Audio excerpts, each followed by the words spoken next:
મુશાયરો હોય ને કોઈ એક કવિ બહુ સફળ થાય, સારી ગઝલ પેશ કરે, સારો શેર પેશ કરે, તો વન્સ મોર થાય, ચોક્કસ થાય. આવા કેટલાય મુશાયરોનો હું સાક્ષી છું.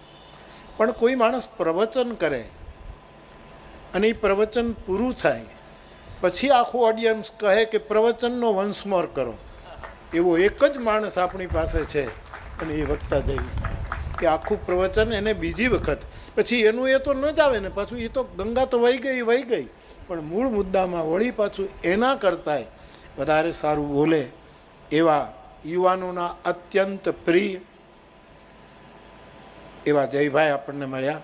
મહાકુંભમાં જઈ શકાય, ભગવાન કૃપા કરે અને તારીખોની અનુકૂળતા બધું જ થાય ને મારાથી. એ મારો વ્યક્તિગત પ્રશ્ન છે, એમાં કુંભની મર્યાદા નથી, મારી મર્યાદા છે. પણ જો ન જઈ શકાય તો મારા મોરારી બાપુના દર્શન થઈ ગયા. એ 144 વર્ષે આવતો મહાકુંભ જ છે, એનો મને અફસોસ નથી. મારા માવતર જ છે, મારા માતા પિતાની જગ્યાએ જ છે.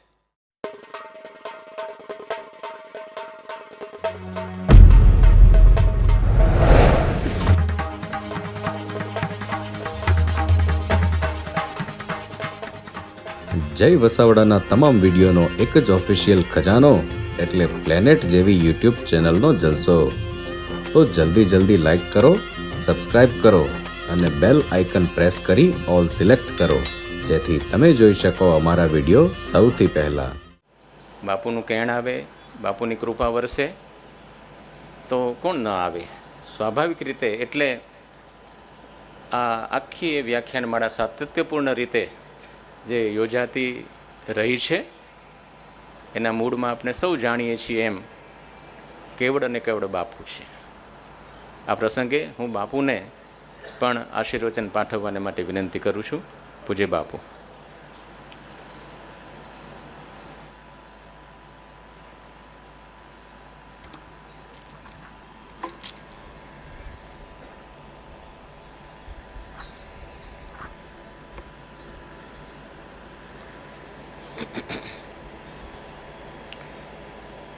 શ્રીરામચંદ્રમ શરણમ પ્રપદ્યે, શ્રીરામદૂતમ શરણમ પ્રપદ્યે. સૌ પ્રથમ આ ભૂમિને પ્રણામ કરું છું કે જે સ્કૂલમાં હું મેટ્રિક સુધી ભણ્યો છું અને આ આંગણામાં પીટીના દાવો કર્યા છે. આ વૃક્ષની નીચે રિસેસમાં બેસીને ખારી શીંગ ખાધી છે. એટલે કે આ મારા માટે એક બહુ જ પવિત્ર અને પુણ્યભૂમિ છે. બીજી વંદના હું સાધુ ચરિત, અજાત શત્રુ એવા મહેતા સાહેબની ચેતનાને પ્રણામ કરું છું, જે અમારા પ્રિન્સિપાલ હતા.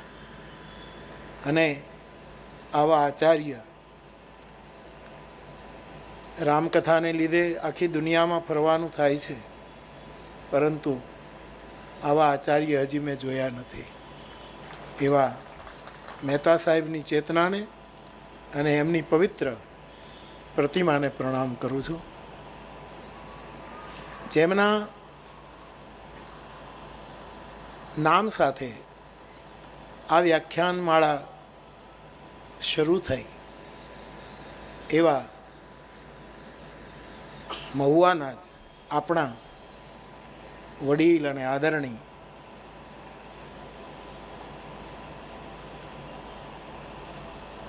મોટા સાહિત્યકાર, પત્રકાર એવા શ્રદ્ધેય હરકિશનભાઈ મહેતાની ચેતનાને વંદન કરું છું. સુરેશભાઈ દલાલ અને હરીન્દ્રભાઈ દવેને લીધે હરકિશનભાઈની સાથેનો બહુ જ મેળાપ થતો રહ્યો. મુંબઈની એવી કોઈ પણ કથા નહીં હોય વર્ષો પહેલાં કે કથામાં અમે મળ્યા ન હોઈએ, મુશાયરાને નામે, કવિ સંમેલનના નામે, કે ખાલી ચા પાણી પીવા માટે, સાહિત્યિક ચર્ચા માટે. એના કેન્દ્રમાં હરકિશનભાઈ રહેતા. એમની ચેતનાને પ્રણામ કરું છું. દોલુભાઈએ મૂળમાંથી આ સ્કૂલ બનાવી, એમના પૂર્વજોએ, એમના વડીલોએ અર્પણ કરી, અને દોલુભાઈની ચેતનાને પણ યાદ કરું.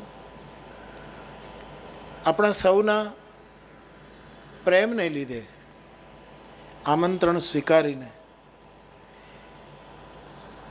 પદ્મશ્રી આદરણીય બહેન સરિતા દીદી વધાર્યા. એમને કેટલી વખત સાંભળ્યા છે, પણ દિને દિને નવમ નવમ કલાનો એક જાગતો પુરાવો છે કે કલા રોજ નવી હોય છે, રોજ નૂતન હોય છે.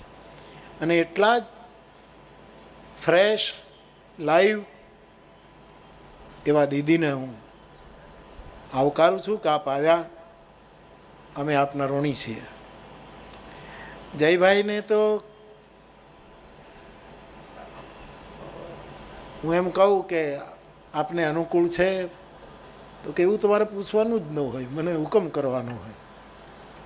અને જયભાઈ આટલા વર્ષો પછી પાછા આપણને મળ્યા છે, આ પણ આનંદનો વિષય છે. આ સંસ્થાના પ્રમુખ શ્રી રજનીભાઈ, ઉપપ્રમુખ શ્રી મકવાણા સાહેબ, અન્ય સૌ વડીલો, આપ સૌ ભાઈ બહેનો, મારે આજે વિષય કંઈ નહીં નથી કહેવાનું, હું તો અહીંયા શ્રોતા હોઉં છું. પણ આ મારી વિદ્યાભૂમિમાં આ પ્રોગ્રામ થઈ રહ્યો છે, એના માટે મને ખૂબ જ પ્રસન્નતા થાય છે. આટલા પ્રવચનો થયા પૂજ્યપાદ સ્વામી સચ્ચિદાનંદજીથી લઈને આ બધાનું હું સાક્ષી રહ્યો છું. એક દીદીને એમ હતું કે બાપુ તો બધું હરખું કરીને પછી નીકળી જશે ક્યાંક બીજા પ્રોગ્રામમાં, એવું કહેતા. મેં કીધું નહીં, હું તો આમાં હોવો જ, અને હું આ છોડું, આ લાભ, આવો લાભ કોઈ છોડે? તો હું મારી ખૂબ જ પ્રસન્નતા વ્યક્ત કરું છું. અને મેં જોયું કે આટલા પ્રવચનોમાં ક્યારેક વિચાર પ્રધાન પ્રવચનો થયા છે, ક્યારેક વિવેક પ્રધાન પ્રવચનો આ મંચ ઉપરથી થયા છે, ક્યારેક વિનોદ પ્રધાન પ્રવચનો પણ અહીંયાથી થયા છે, ક્યારેક વિજ્ઞાન પ્રધાન, અરુણભાઈ દવેએ વિજ્ઞાન ઉપર વાત કરી, સનોસરા વિજ્ઞાન પ્રધાન પ્રવચનો થયા છે, ક્યારેક કલા પ્રધાન. આ પ્રવચનોએ આ મંચને જંકૃત રાખ્યો છે, સચેત રાખ્યો છે. એટલે કે જીવન માટે જે કંઈ જરૂરી છે એવા બધા જ વિષયોને કેન્દ્રમાં રાખીને આ મંચ ઉપરથી કહેવાયું છે. એનો આપણને બધાને ખૂબ જ આનંદ છે. જયભાઈ વિચારના દેવતા છે, રોજ નવું આપે છે. મેં તો જેટલી વખત એને સાંભળ્યા છે, અને ઘણી વખત એમ થાય કે બધું ક્યાંથી લાવે છે. પૃથ્વી તણો પીંડો કર્યો, ભગત બાપુ કાગ બાપુ લખે છે કે પૃથ્વી તણો પીંડો કર્યો, એની આ રજ લાવતો ક્યાંથી હશે, અને આ જગચાક ફેરવનાર એ કુંભાર બેઠો ક્યાં છે. આ વિચારો ક્યાંથી લઈ આવે છે? દુનિયાભરના વિચારો લઈ આવી, અને એમની હસતા મુખે જે એમની શૈલી છે, એથી આપણે બધા જ, હું બહુ જ આનંદ સાથે કહી શકું, મારા ખૂબ જ પ્રિય અને આત્મીય છે. મુશાયરો હોય ને કોઈ એક કવિ બહુ સફળ થાય, સારી ગઝલ પેશ કરે, સારો શેર પેશ કરે, તો વન્સ મોર થાય, ચોક્કસ થાય. આવા કેટલાય મુશાયરોનો હું સાક્ષી છું. પણ કોઈ માણસ પ્રવચન કરે અને એ પ્રવચન પૂરું થાય પછી આખું ઓડિયન્સ કહે કે પ્રવચનનો વન્સ મોર કરો, એવો એક જ માણસ આપણી પાસે છે, અને એ વક્તા જેવી કે આખું પ્રવચન એને બીજી વખત, પછી એનું એ તો ન જ આવે ને, પાછું એ તો ગંગા તો વહી ગઈ, પણ મૂળ મુદ્દામાં વળી પાછું એના કરતાંય વધારે સારું બોલે એવા યુવાનોના અત્યંત પ્રિય એવા જયભાઈ આપણને મળ્યા, એનો આપણને આનંદ છે. અને જેની વાણીમાં, જેના હાવભાવમાં, જેના ચરણમાં કલાની દેવી વિરાજિત થઈને પ્રસન્નતા અનુભવે છે. એવા દીદી આપણને આજે આનંદ કરાવશે. તો મેં હમણાં સવારે અમારા સ્કૂલના એક એવોર્ડ હતો, એમાં હું કહેતો હતો કે એ તત્વચિંતકનું નામ ભૂલી ગયો, જયભાઈ મને યાદ કરાવશે. સવારે ભૂલી ગયો હતો.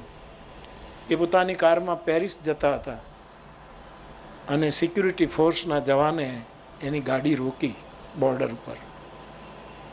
આ વાત પાંડુરંગ દાદા કહેતા, સ્વાધ્યાયના પ્રણેતા પાંડુરંગ દાદા આ વાત કહેતા. ગાડી રોકી અને એને પૂછ્યું કે માફ કરજો પણ મારે તમારી ગાડી ચેક કરવી છે, આમાં કંઈ વાંધાજનક તો નથી. એટલે પોતે નીચે ઉતરી ગયા. કહ્યું કે હા જરૂર. ગાડી ચેક કરી, 2 મિનિટમાં માફી માંગી પેલા સિક્યુરિટીના જવાને અને કહ્યું કે સોરી, આમાં કંઈ વાંધાજનક નથી, આપ જઈ શકો. અને પછી એ પોતે બેઠા ત્યારે કહ્યું કે હવે સિક્યુરિટીના જવાનને કહ્યું કે હવે આમાં મારી ગાડીમાં કશુંય વાંધાજનક નથી, પણ એક વાંધાજનક છે, તે હું છું. અને હું જેવો પેરિસ જઈશ એટલે ગલી ગલીમાં જે વિચારોનો પ્રચાર કરવાનો છું, જેનું તમે ખંડન નહીં કરી શકો. એટલે વિચારોનું જે પ્રાબલ્ય છે, એનો જે મહિમા, ક્યારેક શંકરાચાર્યના વિચારોએ આપણને બચાવ્યા, ક્યારેક ગૌતમ બુદ્ધના વિચારોએ આપણને બચાવ્યા, ક્યારેક મહાવીરના વિચારોએ આપણને ડૂબવા ન દીધા. આવી એક વૈચારિક એક પરંપરા અને કલાની પરંપરા, એ બેય પરંપરા જે આપણી પાસે છે, આપણે એમને જ માણીએ. અને મને ખબર નથી, કાર્યક્રમમાં મિનિટો લખી નથી, મેં બરાબર કાર્યક્રમ જોયો, પણ આપણે બિલકુલ મોકળાશ આપીએ કે આપને જેટલું વરસવું એટલું વરસો. અને ઠંડી આજે છે નહીં, પવન પણ નથી, અને અમે પ્યાસા છીએ, આપ વરસો. પ્રણામ.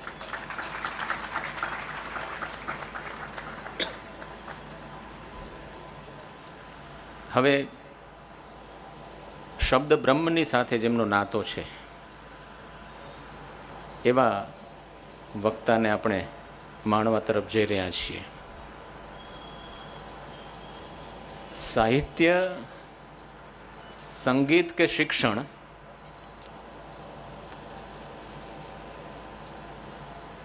ધર્મ, અધ્યાત્મ કે વિજ્ઞાન, રમતગમત કે રાજકારણ, એ બધા ક્ષેત્રોમાં કોઈની ગતિ હોય એવા એક વ્યક્તિત્વનું વિધાતાને નિર્માણ કરવું હતું. અને આજથી 50 વર્ષ પહેલાં આ પૃથ્વી ઉપર એક એવી વ્યક્તિનું અવતરણ થયું જેને નામ મળ્યું જય વસાવડા.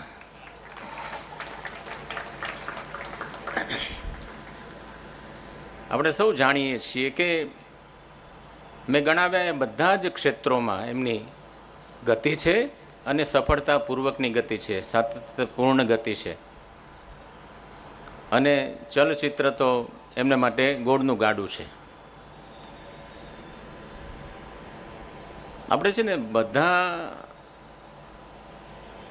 વિશેષણો બધાને માટે યોજી નથી શકતા.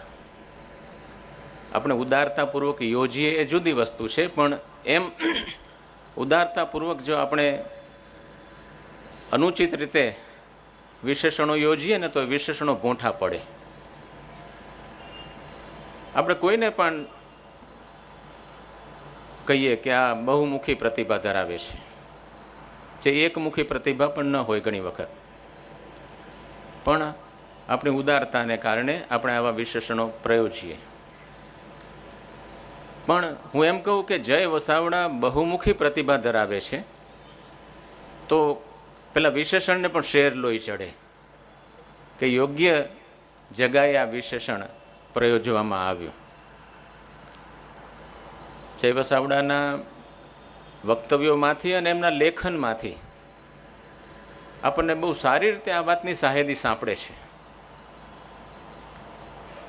કેટલાક ક્ષેત્રોમાં એમની કલમની ગતિ રહી છે અને કેટલાક ક્ષેત્રોમાં એ સતત વર્ષોથી વક્તવ્ય આપતા રહ્યા છે.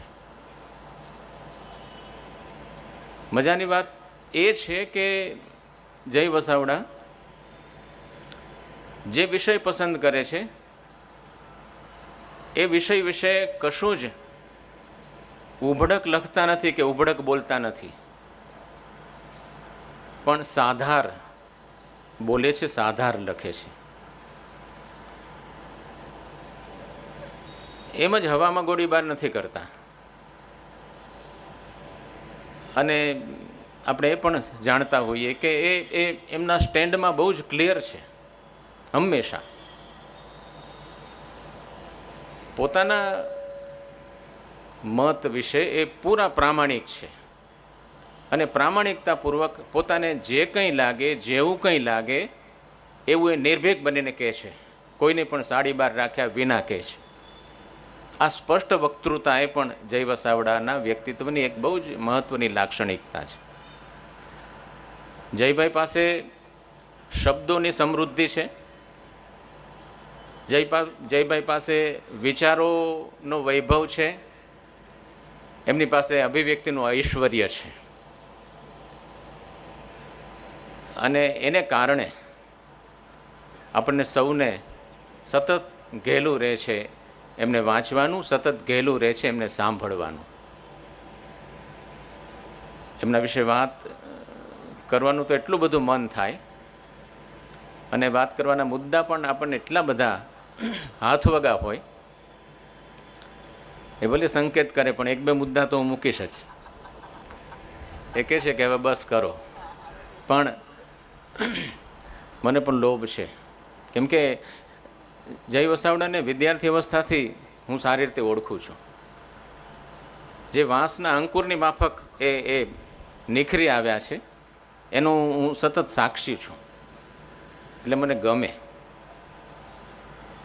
આપણે એ પણ જાણીએ છીએ કે આ જય વસાવડા છે ને એ ઉર્જાનો એટલો બધો આમ પ્રચંડ ફોર્સ છે. સતત પ્રવાસ કરે, નિત્ય પ્રવાસી.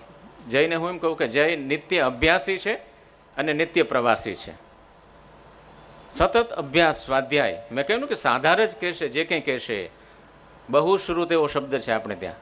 આ બહુશ્રુત છે, ખૂબ જ વાંચે છે અને એના એ સ્વાધ્યાયને પરિણામે એને જે કંઈ કહેવું છે એ કહે છે. એટલે એ ક્યારેય હવામાં ગોળીબાર નથી કરતા, પણ આધાર સાથે, પુરાવા સાથે, પ્રમાણો સાથે કહે છે.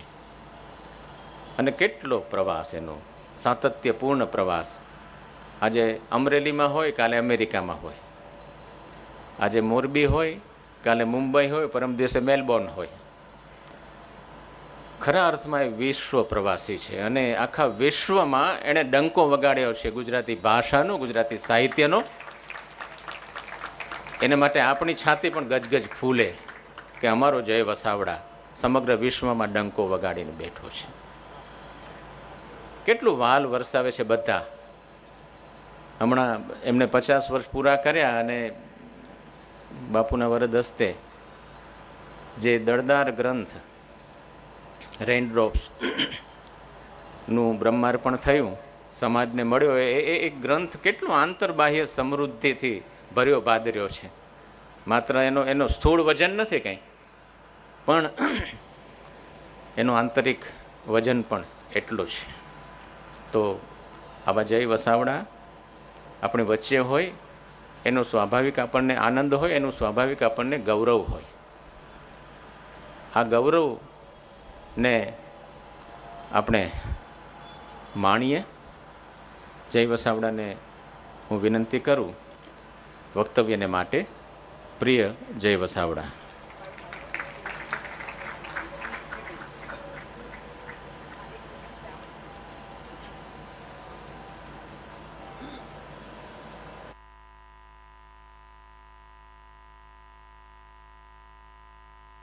થોડુંક વચ્ચે લઈ લે.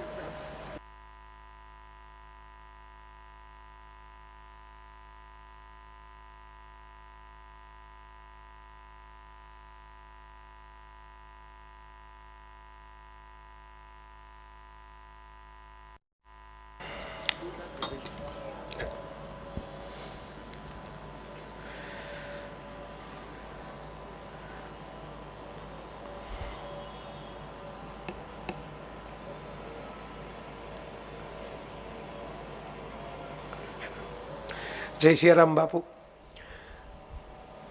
પરમ આદરણીય અને અમિતાભ બચ્ચન કરતાં 1 વર્ષ મોટા અને એટલી જ ઉર્જાથી આપણને બધાને આમ જેને કહેવાય ને ઢંઢોળીને ઝગમગાવી દેતા એવા અમારા સરિતાબેન. તો એમણે તો પાત્રોની એવી સરસ મજાની યાત્રા કરાવી દીધી, આપણે ખોવાઈ જઈએ. હું તો વચ્ચે વચ્ચે ઠપકાવતો જતો હતો એ જે બોલતા હતા એમાંથી કે આવું પાત્ર, કારણ કે આ નાટકો હવે અમને તો જોવા મળે નહીં. જે લોકો મોડા જન્મે એનું આ દુઃખ, એને કુમારની અગાસી જોવા ન મળે, એને સંતુ રંગીલી સરિતાબેનવાળું જોવા ન મળે, બીજા વર્ઝન જોવા મળે. એટલે હવે આમાંથી આપણે તારવવાનું રહ્યું, રંગપૂર્ણી કરવાની રહી કે કેવું કેવું હશે, એ સંસાર કેવો રચાયો હશે પાત્રોનો. એમણે 2 લીટીઓ આપીને આપણે બાકીનું પાદપૂર્તિ નીતિનભાઈ કરી દેવાની. નીતિનભાઈ આપ બોલતા હતા સરિતાબેનને હું આપના વિશે કહેતો હતો. મેં કીધું કવિજીવ છે અને હું મારા પપ્પાની આંગળી પકડીને ચાલતો ત્યારના ઓળખે, એટલે એમનો જે ભાવ નીતિનભાઈનો પરિચય ઘણી વખત અપાતો હોય. આ એક કંટાળાજનક કામ, દરેક કાર્યક્રમમાં આપણો પરિચય એકનો એક મોટા ભાગે આપણી પાસેથી જ સાંભળેલો ને આપણે જ આપેલો એ સાંભળવાનો થાય. પણ કોઈ નીતિનભાઈના હાથમાં આખી વિદ્યા આવે ને, એમના સ્પર્શે આખું આમ ખીલી ઉઠે. ઓલું જૂના જમાનામાં, મારે તો રસિકતાની જ વાત કરવાની છે એટલે કહું કે એવું હતું કે ભાઈ વસંતોત્સવની શરૂઆત કરવા માટે ગામમાં જે કુમારિકા યુવતી હોય, કૌમાર્ય પ્રવેશ જેનો થયો હોય, એને અળતો કરી અને એના જમણા પગના અંગૂઠાને વૃક્ષ સાથે અડાડવામાં આવતો અને વૃક્ષની અંદર મંજરી મોહરે અને વસંત આવે, એના ટહુકા કોયલ ગુંજે. નીતિનભાઈ આવો ટહુકો છે, એણે પરિચયને ટહુકામાં ફેરવી નાખ્યો આખો. એટલે આવી વંદના કરવાનો મને ભાગ્ય જ, મારે બાપુની વંદના કરવાનો તો થોડોક મોકો મળે, નીતિનભાઈનો ન મળે. આજે પકડી લીધો કે સહજ ભાવે સાવ પેલા હાસ્યની જેમ રે બાપુ. મેં કાયમ જોયું છે, કથામાં પણ બેઠા હોય ત્યારે પણ, બરાબર બોલતા હોય ત્યારે પણ, સંચાલન કરતા હોય ત્યારે એ બરાબર અધ્યાપક તરીકે એમણે હાસ્યો પકડેલો છે ને પાનું આખું બીજાને આપી દે, પોતે હાસ્યામાં રહીને.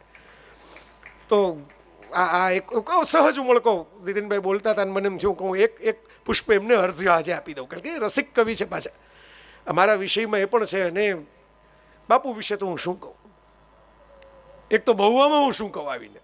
આ નિલેશભાઈ બેઠા હોય, જયદેવભાઈ બેઠા હોય, દિવ્યકાંતભાઈ બેઠા હોય, ઘનશ્યામભાઈ બેઠા હોય, તુષારભાઈ બેઠા હોય, બધા અહીંથી વર્ષોથી જે લોકો બાપુને માણી પ્રમાણીને બેઠા હોય, એની વચ્ચે આખું આ સ્કૂલ, એના સંચાલકો, આ વ્યાખ્યાનમાળા. હું તો 16 વર્ષનો થયો આજે. બધા મોટા થઈને પછી આવું કહેવા બહુ મંડે, આમ તો હું 16નો જ છું, બાકીનો તો અનુભવ જ છે. પણ આજે તો હું કાયદેસર 16 વર્ષનો થયો સરિતાબેન, કારણ કે 2009માં હરકિશનભાઈના સ્મરણની અંદર હું બોલવા આવેલો. ત્યારે 2008માં અસ્મિતા પર્વનું વ્યાખ્યાન હતું, પૂરું થયું. મને બાપુએ પછી થોડા સમય પછી કહેલું કે ભાઈ તમે જો અને આવો તો મોસાળમાં જમણને મા પીરસણી, એમાં ગળપણ ખાવાનું કોણ હા પાડે. તો તરત હા પાડેલી. આજે બરાબર 16 વર્ષ થયા એ વ્યાખ્યાનમાળામાં આવ્યું, એટલે હું 16નો તો કાયદેસર કહેવાઉં. આપણે આનાથી કંઈ બહુ વધુ નથી, રહેવું છે તો આટલા જ. પણ મને બાપુ ગઈકાલે કુંભમેળાનો 13મીએ પ્રારંભ થયો ને હવે તો યુટ્યુબવાળો કુંભમેળો છે. આ વખતના કુંભમેળામાં દર વખતે 144 વર્ષ આવ્યું. હવે 144 વર્ષ પહેલાં સેટેલાઇટ નહોતા, ઇન્ટરનેટ નહોતું. મહાપૂર્ણ કુંભ જે છેલ્લો થયો હશે આપણે જ નહોતા. પણ હવે તો બધા પોતપોતાની રીતે કેટલા વાયરલ થાય છે ને કેટલા યુટ્યુબમાં વ્યૂ આવે છે ને એવો કુંભમેળો છે. એટલે મને સવાલ ગઈકાલે જ ફોનમાં કીધું, મને કહે કે અમે કાર્ડ મૂક્યું આનું આપણા કાર્યક્રમનું સ્ટોરીઝમાં, બધા સોશિયલ નેટવર્કમાં. તો મને મેસેજ આવ્યો કે તમે કુંભમેળામાં જવાના. એટલે મેં કીધું મારે બીજા કાર્યક્રમોની અમુક તારીખો છે ને પછી મારે શિયાળામાં ડેનમાર્ક અને નોર્વે જવાનું છે બોલવા માટે. બાપુ આપની કથામાં હું આવ્યો હતો નોર્વે, એને પછી હું એકલો ફરવા ગયો હેલ્સિંકી. કથા વિરામ લીધો અને હું હેલ્સિંકી ગયો. ત્યાં એક વિડીયો મૂક્યો, એમાંથી એક કૃતાર્થ કરીને ભાઈ, આપના ફ્લાવર, એમના માતા પિતા તો આવેલાય ખરા રાજકોટની કથામાં. એમનો મને મેસેજ આવ્યો કે તમે હેલ્સિંકીમાં છો તો મારે મળવું છે. મેં કીધું હું તો કાલે જાઉં છું. હું તો આ તો રાતના વિડીયો, મેં કીધું વિડીયો જોઈને મને ખબર પડી કે તમે અહીં છો. તો એરપોર્ટ ઉપર મળવા આવ્યા ને પછી એમણે ત્યાં કાર્યક્રમ કર્યો. એ કાર્યક્રમ જોઈને ડેનમાર્કવાળા અને બીજા મિત્રોનો ફોન આવ્યો, ઓસ્લોવાળાનો, કે હવે અમારે કરવો છે ને શિયાળામાં. મને કહે અમારે એક્ટિવિટી જાજી હોય નહીં, યાયાવર પંખીઓ બધા પાછા આવી ગયા હોય ફેબ્રુઆરી મહિનાની શરૂઆતમાં અહીં ભારતમાં ભ્રમણ કરીને. તો એમ કે પાછા બધાને સરસ ગુજરાતીની વાત કરીએ. તમે વિચાર કરો, બાપુની નિશ્રાની અંદર કથા સાંભળવા તમે જાઓ ને તો કોક તમને સાંભળવા બોલાવે એવા ફળ મળે છે. હું તો સહજ ભાવે સાંભળવા જ ગયો હતો, મારે કંઈ નોર્વેમ પ્રોગ્રામ નહોતો, ફરવાને સાંભળવા ગયો હતો. તો સ્કેન્ડિનેવિયન દેશોમાં પાછું જવાનું થાય છે. એટલે મારે આ બાપુની વાતમાં તો એટલે કહું છું કે મને મિત્રએ કીધું કે ભાઈ જવાના કુંભમાં, એટલે મેં કીધું જવાનો તો ખરો, પણ હવે હમણાં તો યોગ નથી. ફેબ્રુઆરી મહિનામાં કદાચ મહાશિવરાત્રિ પહેલાં કેવી રીતે યોગ થશે તો એકવાર 144 વર્ષે જે ઘટના બને એના સાક્ષી તો આપણે આપણા જ દેશની વિશ્વનો સૌથી મોટો મેળો, આટલા બધા લોકો ભેગા થાય, આટલા બધા લોકો આજના જમાનામાં સન્મુખ ભેગા થાય, આ ઓનલાઈનના જમાનામાં ઓફલાઈન ભેગા થાય ને સાહેબ, એ ભારત છે. તમે દુનિયાને બતાવી શકો, બધું તમે ડિજિટલ કરી શકો, પણ અમારો આ મહાકુંભમાં છે વ્યક્તિ ડૂબકી મારવા માટે, વંદન કરવા માટે, જોવા માટે, માહોલની વાઇબ્રેશન્સ ઝીલવા માટે, સ્પંદનો લેવા માટે આવે ભારત છે. એટલે મેં કીધું ભાઈ હું કાલે જ્યાં જવાનો છું ને ત્યાં મારો મહાકુંભ છે, ત્યાં મારો પૂર્ણ કુંભ છે. હું બાપુના દર્શન કરું, બાપુની આંખમાં જોવા મળે કંઈક ભાવ, બરાબર, હું એમને વંદન કરું, એમને અને આ કંઈ બહુ સહજ ભાવે કહું છું, આમાં કંઈ આ એવું વખાણ કરીને મારે મહુવામ કરવું, મહુવાન મારે બાપુને પરિચય આપીને શું કરવું? બાપુએ આખી દુનિયામાં રહેવા માટે અહીં બેઠા છે એવા મિત્રો કે જેમ બાપુ કહે તો ચરણ મૂકે ત્યાં કાશી, આખો બંગલો બનાવી દેવા તૈયાર છે કે તમે અહીં પધારો રહેવા માટે. પણ બાપુ જ્યાં જે રહેવાનું તલગાજણું પસંદ કરે, પોતાનું વતન, જે સ્કૂલની માટીએ બાપુ કહેતા હતા કે અહીં ખારીશિંગ ખાધી રિસેસની અંદર આ વૃક્ષ નીચે બેસીને, ત્યાં મારે બાપુના વખાણ ન કરવાના હોય, ત્યાં મારે માત્ર બાપુ માટેનો ભાવ પ્રદર્શિત કરવાનો હોય. અને હું જેન્યુઅનલી માનું છું કે આપણાથી થાય તો બહુ સારું, મહાકુંભમાં જઈ શકાય, ભગવાન કૃપા કરે અને તારીખોની અનુકૂળતા બધું થાય ને મારાથી. એ મારો વ્યક્તિગત પ્રશ્ન છે, એમાં કુંભની મર્યાદા નથી, મારી મર્યાદા છે. પણ જો ન જઈ શકાય તો મારા મોરારી બાપુના દર્શન થઈ ગયા, એ 144 વર્ષે આવતો મહાકુંભ જ છે, એનો મને અફસોસ નથી. મારા માવતર જ છે, મારા માતા પિતાની જગ્યાએ જ છે. હું તો અનેક વાર કહી ચૂક્યો છું. એવા બાપુની સામે મને બહુ વિચાર થતો હતો કયો વિષય આપું. વિષય મારી ઉપર છોડી દીધેલો બધા મિત્રોએ મહુવામાં કે જે તમને મન પડે એ બોલો. કયો વિષય? થોડો વિચાર કરીને એક વિષય એક બે મિત્રોને પૂછ્યું ને એમને કીધું કે હા આ ગમે એવો છે, એટલે તરત જ એ વિષય મેં ફાઇનલ કર્યો. આમ તો એ વિષય ઉપર હું કાયમ બોલતો જઉં છું, ખાલી આજે થોડુંક ભેગું કરીને બોલીશ એટલો જ ફરક છે. રસિકતા ભારતીય સંસ્કૃતિનો સનાતન વારસો છે, એના ઉપર બધા સનાતન સનાતન સનાતન, કેટલાક તો તનાતન તનાતન તનાતન થઈ જાય છે. એટલે બધા, કારણ કે એમનું ડિજિટલ સનાતન છે, એમણે સંસ્કૃતનો એક શ્લોક આખો વાંચ્યો નથી, વાંચે તેને સમજાય એમ નથી. એમણે જે શાસ્ત્રોના અહોભાવ ભોગવે છે એ શાસ્ત્રોનો અભ્યાસ તો કર્યો જ નથી. અભ્યાસ વગરનો અહોભાવ તમારામાં અહંકાર લઈ આવે, એટલે એમને અહંકાર આવી ગયો છે સનાતનનો. પણ સનાતનનો જે વિનમ્રતા આવે કે આપણે તો ચરણોમાં બેસવાનું છે, કેવડી મોટી સૃષ્ટિ છે ને કેવી પરમાત્માએ રસથી રચી છે. પહેલા તો રસ નવો રસોવય સ એવું કહેનારું જ સનાતન છે આખી પૃથ્વીમાં. પરમાત્મા રસ છે, પરમાત્મા રૂપ છે, પરમાત્મા ગંધ છે, પરમાત્મા રસનું સ્વરૂપ છે સાક્ષાત. આ સનાતન ધર્મ છે. સનાતન એટલે તો સનાતન રહ્યો. જેણે પરમાત્માને રસ તરીકે સ્વીકાર્યો ન હોત ને તો જેણે રસ નથી સ્વીકાર્યા ને એની એક્સપાયરી ડેટ લખાણી છે. આની એક્સપાયરી ડેટ લખાણી નથી, કારણ કે સાહેબ રસિકતાની એક્સપાયરી ડેટ હોય નહીં, ધાર્મિકતાની એક્સપાયરી ડેટ હોય. ધાર્મિકતા મરી શકે, રસિકતા મરી ન શકે. રસિકતા તો સરનામાં બદલાવતી જીવે, ખોળિયું બદલાવતી આત્મતત્વ છે. નૈનમ ચિંદંતી શસ્ત્રાણી નૈનમ દહતી પાવક, એ રસિકતાનું આત્મતત્વ છે.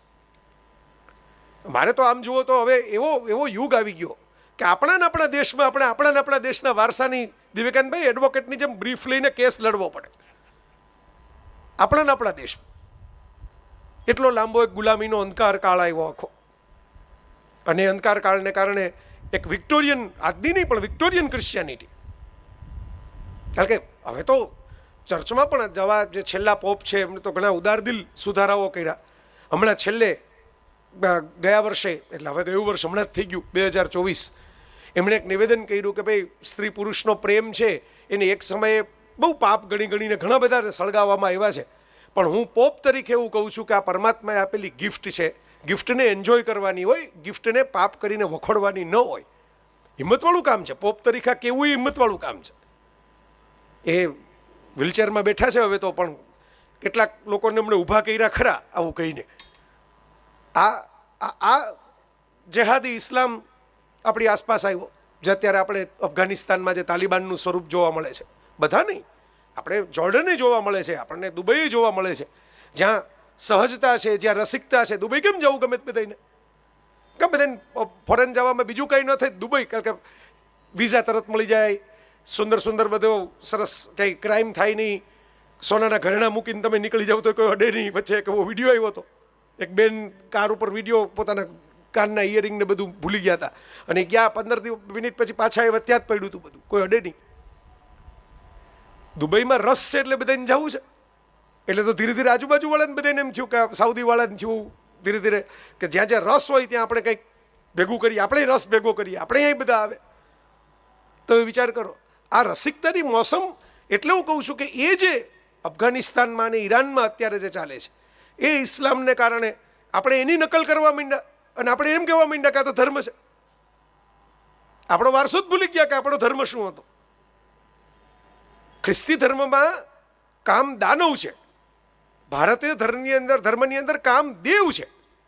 દેવ, રતિપતિ દેવ છે, અનંગ. અને કેટલા પુરાવા આપું સાહેબ.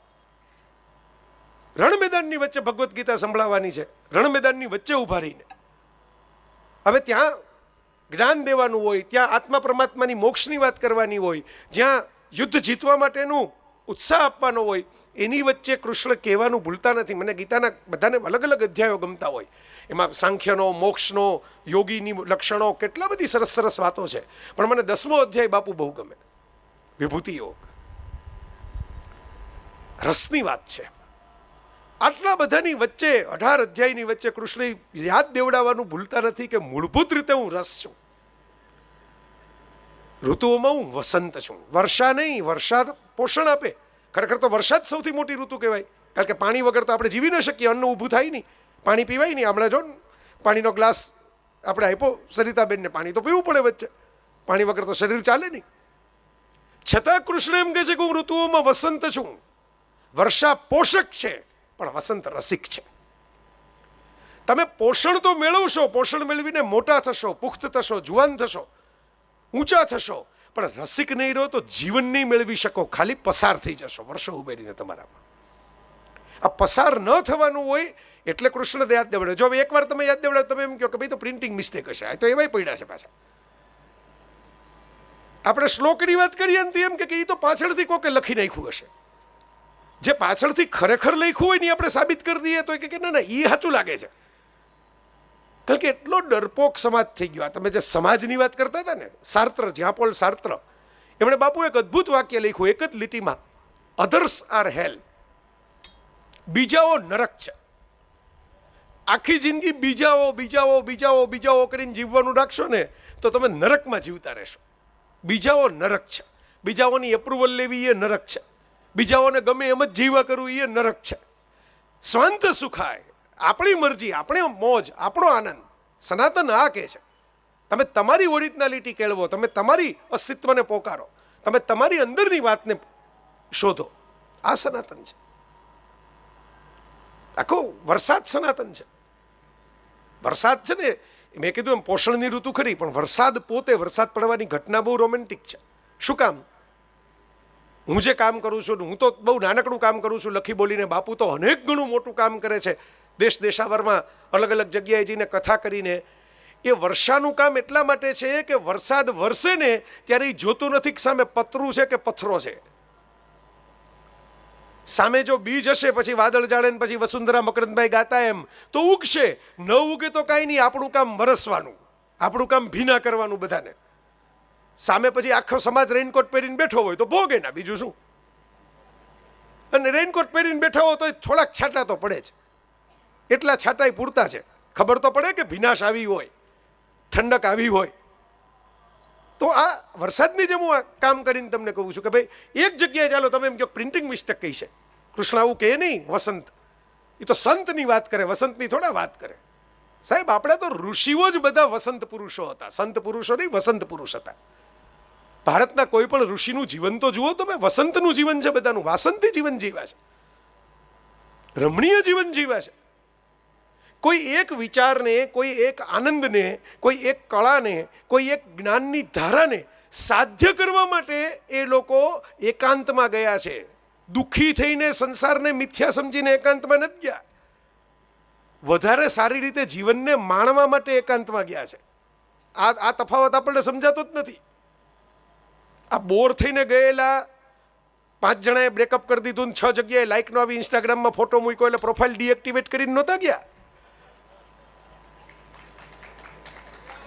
એમને કશું વધારે ગમતું મળી ગયું અને એમ થયું કે આનું નિજ એકાંત સચવાય તો વધારે લાંબો સમય આ ચાલે.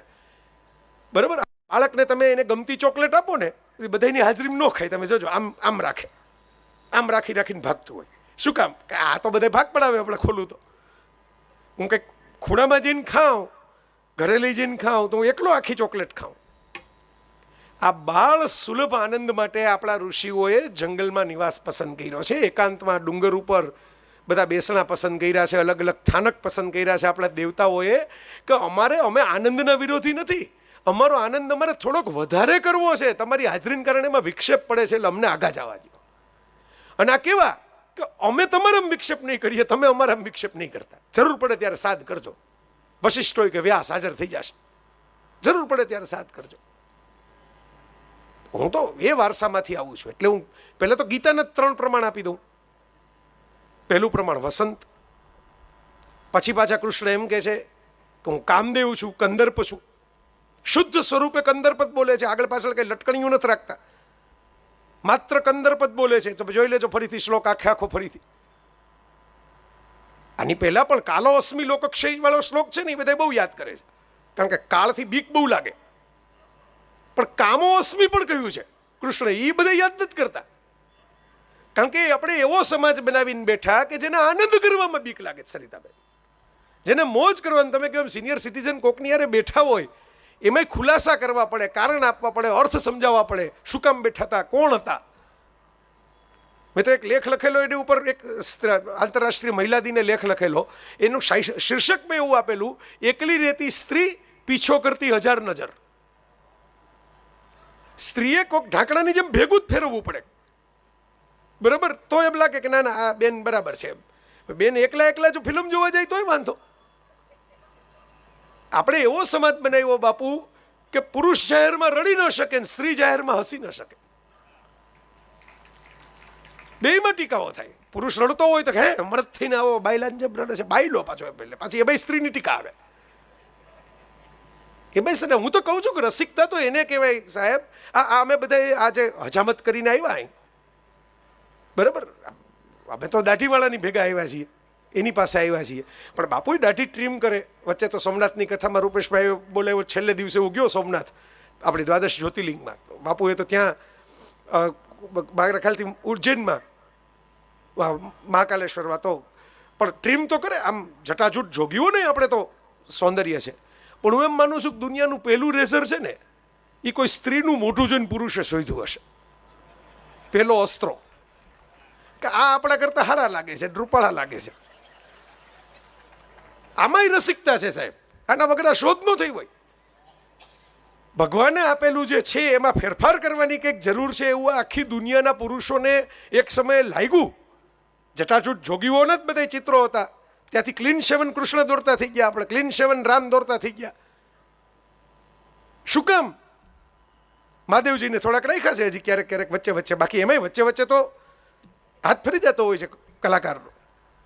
શું કામ આવું થયું? હું એમ માનું છું કે કોઈ સ્ત્રીનું નારીનું વદન જોઈને આ જગતનો પહેલો અસ્ત્રો, પહેલું રેઝર બનાવવાનો વિચાર કોકને આવ્યો હશે કે હા આ માર દઉં છે ને આપણામાં નથી, એમાં આ બધું નડે છે એટલે આ કાઢો. આ રસિકતા છે સર.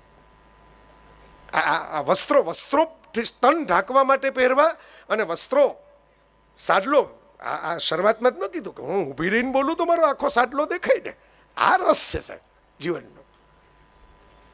એ જ દેશનો ભગવાન સરા જાહેર રણ મેદાનની વચ્ચે મૃત્યુના યમઘોષની વચ્ચે, જયઘોષની યમઘોષ, કારણ કે એ તો જાણે છે કે અહીં શું થવાનું છે 18 દિવસમાં, એની વચ્ચે ઊભો રહીને એ કહેવાનું ભૂલતો નથી રિમાઇન્ડર માટે તમને મને બધાને કે હું કંદર્પ છું, હું કામ છું. કારણ કે જે મૃત્યુ અહીં તમે જોશો એના પછી જે જીવન આવશે ને એ કામ વિના, કંદર્પ વિના શક્ય નથી. ને હું છું તો પ્રજાતંતુ છે, એટલે હું કંદર્પ છું. અને હજીએ જેને દાખલો પાકો ન થયો હોય, હું બાપુ બે 12માં 3 વર્ષ, બાપુ મેટ્રિકમાં ને હું 12માં, બરાબર. અમે ભેગા એકવાર મને યાદ છે ગાંધીનગરમાં બોલવાનું હતું, મેં તો પછી એના ઉપર આખો લેખ લખ્યો બાપુ જે બોલ્યા હતા એના ઉપરથી. પરિશ્રમ, પ્રાર્થના અને પ્રતીક્ષા, હજી મને 3 શબ્દો યાદ છે. તો હજી ત્રીજો દાખલો, ત્રીજી પરીક્ષા, ત્રીજી કસોટી એ જ ભગવદ્ ગીતામાં કૃષ્ણ એમ કે છે કે વેદોમાં હું સામવેદ છું. જો આ તો બહુ સમજવા જેવું છે, કારણ કે ઋગ્વેદ જ સૌથી મોટો વેદ, સૌથી પહેલો વેદ, મહાન વેદ જે ગણાય, કદમય મોટો, વિશ્વનો સૌથી પહેલો ગ્રંથ, ઈશ્વર પ્રણીત. સામવેદ તો પાછળ આવ્યો. ખરાબ છે કે ખોટો છે નહીં, 4 વેદ પોતપોતાની રીતે અદ્ભુત છે, પણ સામવેદ અને ઋગ્વેદ વચ્ચે જ્યારે સરખામણી હોય તો સામવેદનું સ્થાન પહેલા આવે. આપણે મહાદેવના મંદિરની અંદર ગણેશજી હોય, પણ ગણેશ તો દીકરો છે, શંકર તો બાપ છે, સ્વાભાવિકપણે બાપનું સ્થાન મોટું હોય, પહેલા હોય. તો ઋગ્વેદની સામે સામવેદ, કૃષ્ણ ભૂલ થોડી કરે ગીતા કહેવામાં, પણ એટલા માટે એમણે સામવેદ કહ્યું કે સામવેદ સંગીત અને કળાનો વેદ છે, રસિકતાનો વેદ છે. એ વેદમાં ફિલોસોફી ઓછી છે, મ્યુઝિક એન્ડ ડાન્સ ઝાઝા છે, સંગીત ને છંદ ઝાઝા છે. એટલે પાછું યાદ દેવડાવ્યું કે આ ઠોઠા ઠોબારા થતા નહીં, મારી ભેગા રહેવું હોય તો. મોરપીછ આવડું મોટું રિમાઇન્ડર તો રાખ્યું જ છે, પાછું હજી કોક ભૂલી જાય તો. આખી બાંસુરી રાખી છે, આ બાંસુરીનો દેશ છે સાહેબ. હું ક્યાંક મારું નથી, પણ મેં કંઈક સાંભળેલું, મને બહુ ગમી ગયું. ક્યાં સાંભળેલું એ સ્મૃતિમાં નથી રહ્યું, પણ જેનું હોય એમને વંદન કરીને કે સુદર્શન જે છે ને એ તો 1 આંગળીએ ફરે હો સાહેબ, પણ વાંસળી વગાડવા માટે તો 10 આંગળા જોઈએ. સુદર્શન 1 આંગળીએ, તમે કોકને મારવા માટે 1 આંગળીએ સુદર્શન ફેરવી શકો, પણ કોઈકને પ્રસન્ન કરવા હોય ને 10 આંગળી તમારે કામે લગાડવી પડે. પણ આપણે એવો દેશ બનાવીને બેઠા કે લોકો છરી હલાવી દે એ શરીરની અંદર જાય, પણ 2 લોકો એકબીજાનો સ્પર્શ કરે, પતિ પત્ની બાજુમાં બેઠા હોય તોય 15 જણાને વાંધો આવે.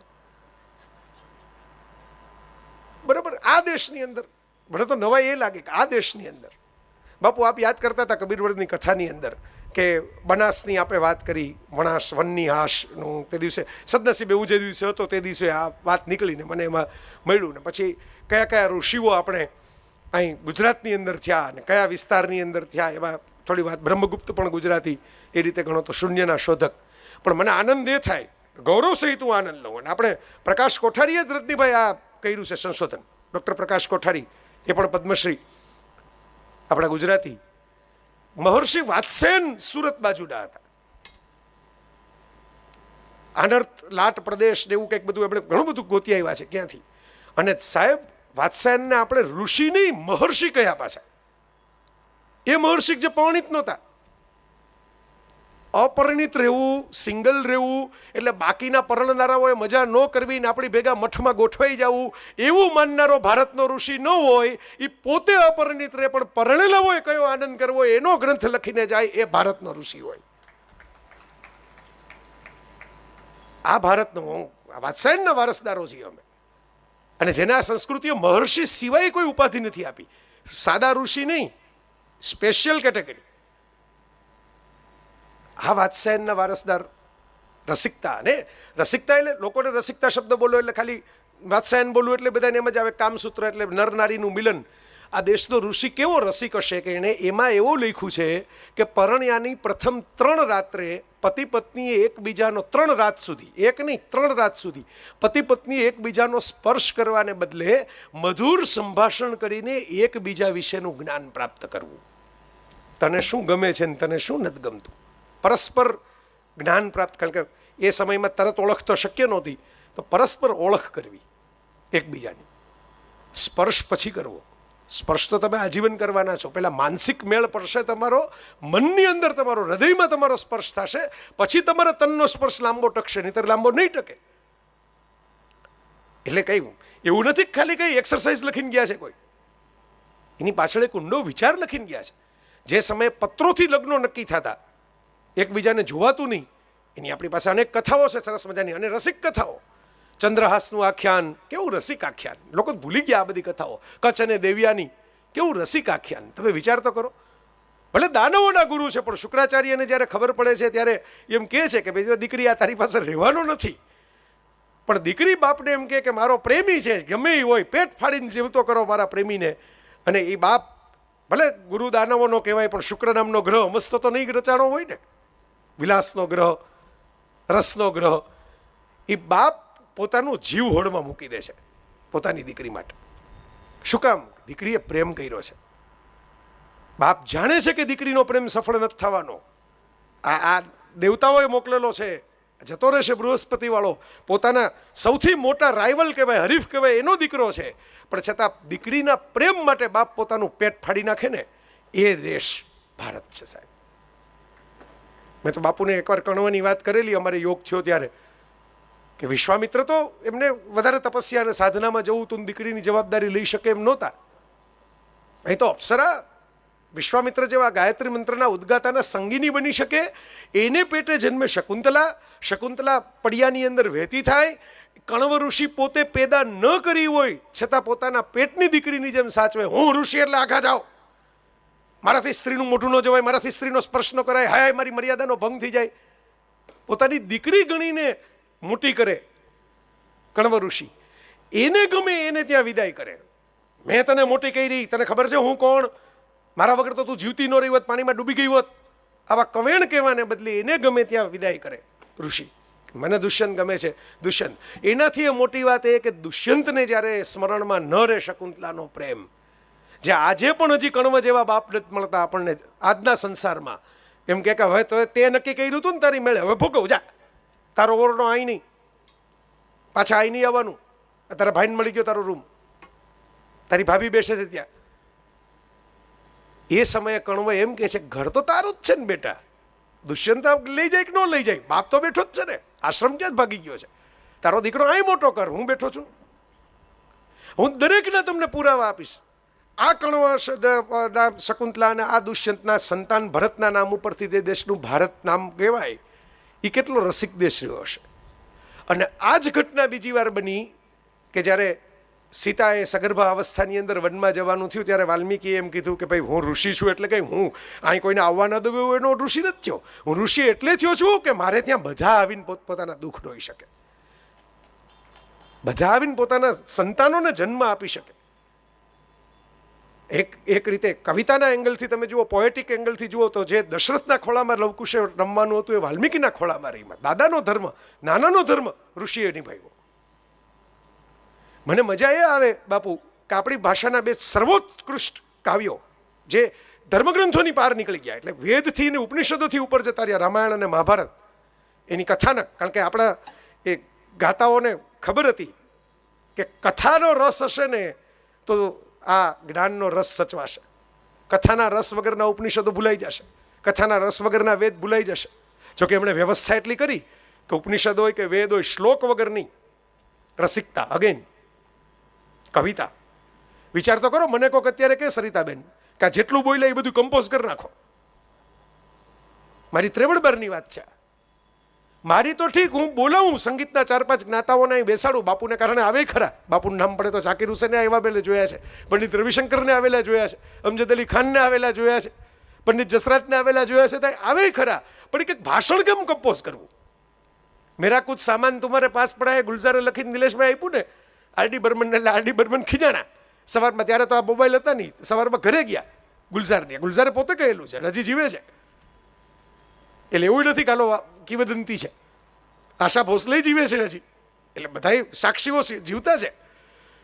અને ઘરે જઈને આરડી બર્મને ટાઈમ્સ ઓફ ઇન્ડિયા લઈ અને આમ ગુલઝારની મિત્રો હતા, એટલે આમ પછાડીને કીધું કાલ ઉઠીને તું એમ કહીશ કે ટાઈમ્સ ઓફ ઇન્ડિયાની હેડલાઇન કમ્પોઝ કરો, એટલે મારે શું એ કમ્પોઝ કરી દે, મારે આની ધૂન બનાવવાની? આ મેરા કુછ સામાન પડા હે, આ કંઈ ગીત નથી, અને મારે મેળ કેમ બેસાડો? એટલે ગુલઝારે કીધું કે તો તું છો એટલે જ તને આપ્યું છે, મારી સામે એસડી બર્મનનો છોકરો બેઠો છે, બેસાડી શકે મને ખબર છે, એટલે જ આવું લખીને તને આપ્યું છે. બેસાડી દીધો. ઇજાઝત પિક્ચરનું ગીત છે, તમે જોજો. આજે અનપ્લગ્ડ જે બધા કહે છે એવા અનપ્લગ્ડ સ્ટાઇલની અંદર સરસ રીતે રેન્ડર થયેલું છે. તો વિચાર કરો, આ મુશ્કેલી એકાદ ગીત પૂરતું તો આરડી બર્મન ચેલેન્જ લે, પણ આખી જિંદગી ગુલઝાર આવું જ લખીને આપે કેવી રીતે કમ્પોઝ કરે? આપણા ઋષિઓ તો જુઓ, આપણો વારસો તો જુઓ, આપણો ભારતનો વૈભવ તો જુઓ. તમારી પાસે જેટલા વેદ, જેટલા ઉપનિષદ, જેટલા દર્શન, જેટલા મહાકાવ્ય, મહાગ્રંથ, બધા જ કમ્પોઝ થયેલા, બધા જ છંદોબદ્ધ થયેલા, બધા જ શ્લોકની અંદર લખાયેલા.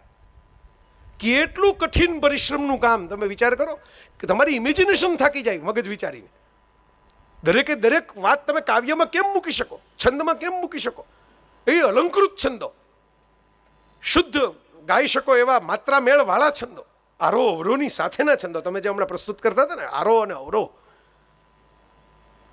રાગ રાગિણીના છંદો, કેટલા તો રાગ રચ્યા આપણે, કેટલી રાગિણી રચી. એટલે મેં પુરાવો એમ કહું છું ને કે બધે પુરાવા બબ્બે મળશે તમને. આ જ પુરાવો દક્ષ પ્રજાપતિ છે, એ જ્યારે સતીનું બાપુ તો ઘણીવાર કથામાં એ આખી ઘટના વિગતવાર વર્ણવીને કહેતા હોય છે, પણ દક્ષ પ્રજાપતિ જ્યારે સતીને એમ કે સતી પતિનું અપમાન થયેલું જોઈને એમને વિવળ થાય, એ આપણે બધાને ખબર જ છે, કથા બહુ જાણીતી છે. પણ આપણે શક્તિપીઠના દર્શન કરવા જાય જ ને ત્યારે ધક્કામુક્કી કરીએ છીએ, વધારાના પૈસા આપીને પાસ મળી જાય, વીઆઈપીની લાઈનમાં ઘૂસવા મળી જાય, એવું બધું કરીએ છીએ. 5 રીલ પણ બનાવવા માટે હવે લોકોને ધખારા છે કે અહીંયા બેકગ્રાઉન્ડમાં બનાવીને મોબાઈલ લઈને આમ કરી લઉં, એ પણ કરીએ છીએ. પણ એ વિચાર નથી કરતા કે આ કેવું રસિક, આ કેવા રસિક દેવતાઓ અને દેવીઓના વારસદારો છીએ, કેના બીજમાંથી આપણે પેદા થયા છીએ કે જેની અંદર પત્નીનો મૃતદેહ લઈને પતિ તાંડવ કરે, 3 લોક હલાવી દે આખા. કે મારી સંગીનીને હાથ અડાડવાનો, તમે બાપ હો તો એટલે કે એનું અપમાન કરવા. જો એક બાજુ પેલી સ્ત્રી કે મારા પતિની ગેરહાજરીમાં મારું અપમાન થાય, હું અગ્નિસ્નાન કરું પણ સહન ન કરું. બીજી બાજુ એ પુરુષ કે મારી પત્નીને આવું જો કરવું પડ્યું તો હું દુનિયા હલાવી દઉં. સાહેબ, વીરતા રસિકતા વગર કોઈ દિવસ તમારામાં પ્રગટે જ નહીં. શિવ રસિક હોય તો જ શિવ તાંડવ કરી શકે ને તાંડવનો ધ્રુજારો તમારા સુધી પહોંચે. કારણ કે તમને ખબર છે કે એ સતીને કેટલો પ્રેમ કરે છે, તમને ખબર છે કે પાર્વતી એમના હૃદયમાં કેટલા સ્થાપિત થયેલા છે. અર્ધનારી છે, અર્ધનારી નટેશ્વર, એકબીજાની અંદર રહે છે. એટલે લોકોને બીક લાગે, આ તાંડવ જો અટકશે નહીં તો નાશ થઈ જશે બ્રહ્માંડનો. આ ડમરું જો બંધ નહીં થાય તો. શું કામ? કારણ કે આ પ્રેમમાંથી આવેલો ક્રોધ છે, આક્રોશ છે, પુણ્ય પ્રકોપ છે. પ્રેમ પહેલા છે. વૃંદાવનમાં વાંસળી વગાડી હોય ને એ જ કુરુક્ષેત્રની અંદર ગીતા સંભળાવી શકે. મોટિવેશનના ક્લાસની અંદર બેઠા બેઠા જે લોકો ભણ્યા હોય ને એ ગીતા ન સંભળાવી શકે, કારણ કે એનામાં એટલી નૈતિક કિંમત જ ન હોય કે આટલી 2 સેનાઓની વચ્ચે ઊભા રહી અને આખો પાઠ કરી દે જીવનનો. એ તો છે ને રાસ રચ્યો હોય એનામાં હિંમત હોય. એટલે ઘણા લોકોને એવું લાગે છે કે ભાઈ આપણે યોગેશ્વર કૃષ્ણ જે છે ગીતાવાળા એ રાખો, પણ આ રાસેશ્વરને હટાવો. કારણ કે આમાં તો હું પાછું મજા કરવાની આવે, પાછું નાચવા ગાવાનું આવે, સારું સારું ખાવા પીવાનું આવે, 56 ભોગ આવે, પ્રસાદ આવે હારા. તો લોકો એટલા અરસિક થઈ ગયા, ન ખાવાનું ભાવે એને સારું, એ જોઈને મોઢું મચકોડતા હોય. બરાબર, ન નાચવાનું ગમે, ન ગાવાનું ગમે. એ તો ઠીક છે, કોક ખાતું હોય, કોક નાચતું હોય, કોક હસતું હોય, ત્યાં એને વાંધો પડે. મને તો એ તો ઠીક છે, હાલો મારી મર્યાદા છે કે મને કોક નાચવાનું કહે તો હું તો 2-3 વાર નાચ્યો છું અત્યાર સુધી જિંદગીમાં. મેં પહેલી વાર બાપુએ નચાવ્યો તો ત્યારે નાચ્યો છું. તો મારી મર્યાદા છે, મારે કંઈ નાચવું ન ગમે એવું નહીં, પણ હું કોક નાચતા હોય ત્યાં દંડો લઈને ઘૂસી જાઉં. હું કામ? તો કે મને કોઈ દી જિંદગીમાં નાચવા નથી મળ્યું એટલે. આ ઓલો બહુ જૂનો જોક છે, બહુ કદાચ આમાંથી ઘણા બધા લોકોએ સાંભળી લીધો હશે, પણ રિલેવન્ટ છે એટલે કહું કે ઓલા એક ગરડા માજી હતા ને એકલા રહેતા હતા, અને એમાં એક યુવાન યુગલ જે છે એ પ્રેમ કરવા માટે બેન્ચ ઉપર આવીને બેઠું. માજી એકલા ઘરની સામે બેઠા. માજી ઘડીએ ઘડીએ બારી ખોલીને જોયા કરે, ઓલા બે તો હજી બેઠા છે, ઓલા બે તો હજી બેઠા છે, ઓલા તો હાથમાં હાથ નાખીને બેઠા છે, મીઠી મીઠી વાતો કરે છે. માજી એકલા એટલે એમને બિલકુલ ગમ્યું નહીં આ. એટલે પહેલાં એમ કીધું કે ભાઈ આઈ નહીં આગળ જાઓ. બારી ખોલીને બૂમ પાડી જોરથી. એટલે ઓલા લોકો 2 બેન્ચ દૂર જઈને બેઠા, પણ ઘરમાં બારીનું પાછું ક્ષેત્રફળ મોટું હતું જૂના જમાનાનું. એટલે પાછું આમ ડોકું કરો તો દેખાય તો ખરા કે બેઠા. એટલે માજીએ પોલીસવાળાને ફોન કર્યો કે મારી ઇમરજન્સી છે, હું એકલી જ છું ઘરની અંદર અને મને બહુ અકળામણ થાય છે, ગભરામણ થાય છે. એટલે બધાને એમ થયું કે કંઈક એમ્બ્યુલન્સ લઈને દોડ્યા એવા કે દાખલ કરવાના હશે. તો માજી કે પેલા જુવાનિયાઓ, આજની પેઢી, નાલાયક પેઢી, બગડી ગયેલી પેઢી. મેં એકવાર મારા લેખમાં લખ્યું હતું કે લોકોને એટલો બધો હવે બગડવાનું, છોકરા બગડવાનું બીક લાગે છે, એમનું હાલે તો બધા છોકરાઓને ફ્રીજમાં નાખી દે. ફ્રીજમાં રાખો એ બગડે નહીં ને, લાંબુ હાલે. તો એ બગડી ન જાય એમ માનીને માજીએ કીધું, કકળાટ કર્યો કે આ મારી લાગણી દુભાઈ ગઈ, આ 2 જણા અહીં, હું એકલી મારા ઘરના નીચ એકાંતમાં. આપણે પડી કે ઓલા તો રસ્તા ઉપર બેન્ચ રાખી છે, નગરપાલિકાની બેન્ચમાં બેઠા છે, તમને આટલો બધો વાંધો પડ્યો. બે પુખ્ત વયના છે, અમારાથી કંઈ જાજુ કહેવાય નહીં, ભણેલા છે, પાછું હામો કેસ કરે, વિડીયો બનાવે અમારો. પોલીસવાળાને એવી બીક લાગે છે કે અમારો વિડીયો બનાવે. તો માજી કે ના ના તમે કાંઈક કરો, પણ મને આમને આમ તો મને એટેક આવી જશે આ બધું જોઈને. એટલે પોલીસવાળા એલા બેને કીધું ભાઈ તમે અહીં ઘરડા માણસ તો થોડુંક માન રાખો. એટલે કંઈક પણ માન રાખીને અમે બે બેન ચાખે તો ગયા ને ઘરની સામેથી, તો કે હજી એને અકળામણ થાય છે. તમે આમ જો આ કિલોમીટર દૂર તો દરિયા કિનારો છે, ત્યાં જઈને બીચ ઉપર બેહો ને દરિયાને કાંઠે, ત્યાં તમને અમે નડવા નહીં આવીએ, નાળિયેર પાણી પીવો ને મજા કરો. બે જણા ત્યાં ગોઠવાઈ ગયા. માજીએ કલાક પછી પાછો પોલીસવાળાને ફોન કર્યો. હવે તો પોલીસવાળાનો નંબર આવી ગયો એની પાસે. કોલા બે મને હજી ડિસ્ટર્બ કરે છે. પોલીસવાળા દોડતા દોડતા પાછા આવ્યા કે હવે શું થયું, વળી આ સિનિયર સિટીઝન ગુજરી જાય તો બીજે દિવસે છાપામાં આવે, બે જણા સસ્પેન્ડ થઈ જાય કે સિનિયર સિટીઝને કમ્પ્લેન કરી હતી તોય જવાબ ન મળ્યો હરખી રીતે. પોલીસવાળા પાછા આવ્યા. એટલે માજી કે પણ ઓલા બે ક્યારના હું તમને કીધું તો ખરું કે મને અહક થાય છે એને જોઈને, ક્યાર ના એમ કે આ કાળો કેર વર્તાવ્યો છે આજની પેઢીએ તો આપણી ઉપર. એટલે પોલીસવાળાએ આજુબાજુ જોયું હતું કે દેખાતા તો નથી, કે બીચ ઉપર બેસવાનું કીધું હતું, અહીં તો દેખાતા નથી, બીચ ઉપર બેઠા હશે. કે આ બીચ ઉપર જ બેઠા છે. તો પોલીસવાળા કે બીચ તો 1 કિલોમીટર દૂર છે. માજીએ ટેલિસ્કોપ કાઢ્યું.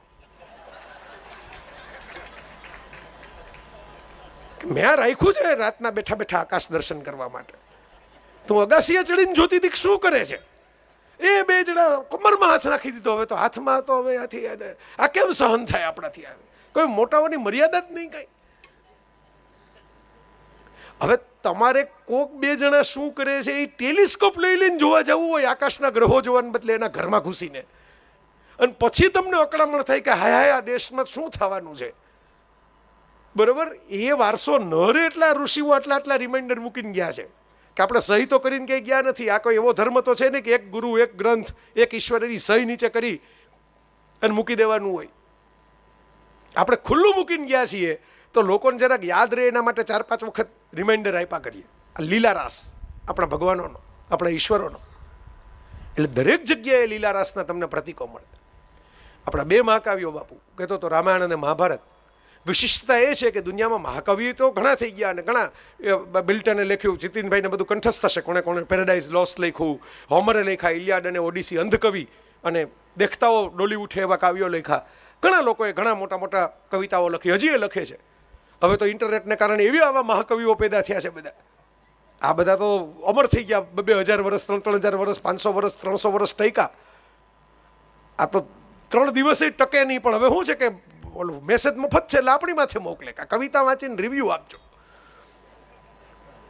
બરોબર, બ્લુ ટીક થઈ હોય એટલે પાછું પછી અડધી કલાક પછી રિમાઇન્ડર આપે કે તમે બ્લુ ટીક તો થઈ, હવે વાંચી લીધી હોય તો કહેજો કેવી લાગી એમ. અને આપણે એમ કહીએ ને કે આમાં કંઈ જામ્યું નહીં, તો કે લે તમે હરખી વાંચી નથી, એટલે કેવી લાગી એને નથી સાંભળવું, સારી લાગી જ એને સાંભળવું છે. કેવી લાગી તો ઔપચારિકતા છે એની, તમારે એના વખાણ જ કરી દેવા પડે, નહીંતર તમે કેન્સલ. તો આપણી ભાષાના બંને મહાકાવ્યો એવા વિશિષ્ટ છે કે એમાં એના સર્જક પાત્ર છે. વાલ્મીકી રામાયણનું પાત્ર છે, પોતે કેરેક્ટર છે. વ્યાસ મહાભારતનું પાત્ર છે, પોતે કેરેક્ટર છે. અને સાહેબ પૃથ્વીના પોટ ઉપર મને કોઈ એવું, આજે કદાચ આધુનિક સમયની વાત જુદી છે કે આજે લોકો ઇન્ટરવ્યૂમાં કે એમાં પોતાની વાતો કરતા હોય, આજકાલને જેને મોડર્ન જનરેશન કહેવામાં આવે, પણ આ અલ્ટ્રા મોડર્ન કલ્ચર તો જુઓ ભારતનું. પોતાનો જન્મ કેવી રીતે થાય એની આખી કથા વ્યાસ મહાભારતમાં લખે. મારી મા વિશે લોકો આમ કહેશે, મારા બાપ વિશે લોકો આમ કહેશે, પરાશર વિશે આવા 2 વેણ કાઢશે, સત્યવતીને આમ કહેશે, મારે ન લખાય. મત્સ્યગંધા નામ હતું તો મત્સ્યગંધા લખે. પરાશરને શું થયું, મત્સ્યગંધાને શું થયું, એને શું વરદાન મળ્યું, એને એ જ સત્યવતી જે છે એ કેવી રીતે શાંતનું એના પ્રેમમાં પડ્યા, એને શું થયું. એકદમ સાક્ષી ભાવ તમે જે કહો છો ને સાહેબ, આને કહેવાય સાક્ષી ભાવ. એ માણસ ગીતા રચી શકે મહાભારતની અંદર, એ કૃષ્ણની કથા સાંભળી શકે. આટલી હદે સાક્ષી ભાવ કવિનો કે મારા માતા અને મારા પિતાને એકબીજા માટે આકર્ષણ થાય એ બહુ પવિત્ર ઘટના છે. એ કોઈ અપવિત્ર ઘટના નથી, કોઈનો છેદ ઉડાડી દઉં એના વગરે મહાભારત લખી જ શકાય. મહાભારત કઈ પરાશરની કથા નથી કે આ લખવાનો આવે પ્રસંગ. એક લીટીમાં ટાળી શકાત, પણ નથી ટાળતા આ દેશના ઋષિઓ. વેદ વ્યાસ બાપુ તો વ્યાસપીઠ ઉપર બેસે એમની કક્ષા છે. મારી તો કક્ષા નથી કહું વ્યાસપીઠ ઉપર બેસું, પણ મારી પીઠ ઉપર વ્યાસ છે.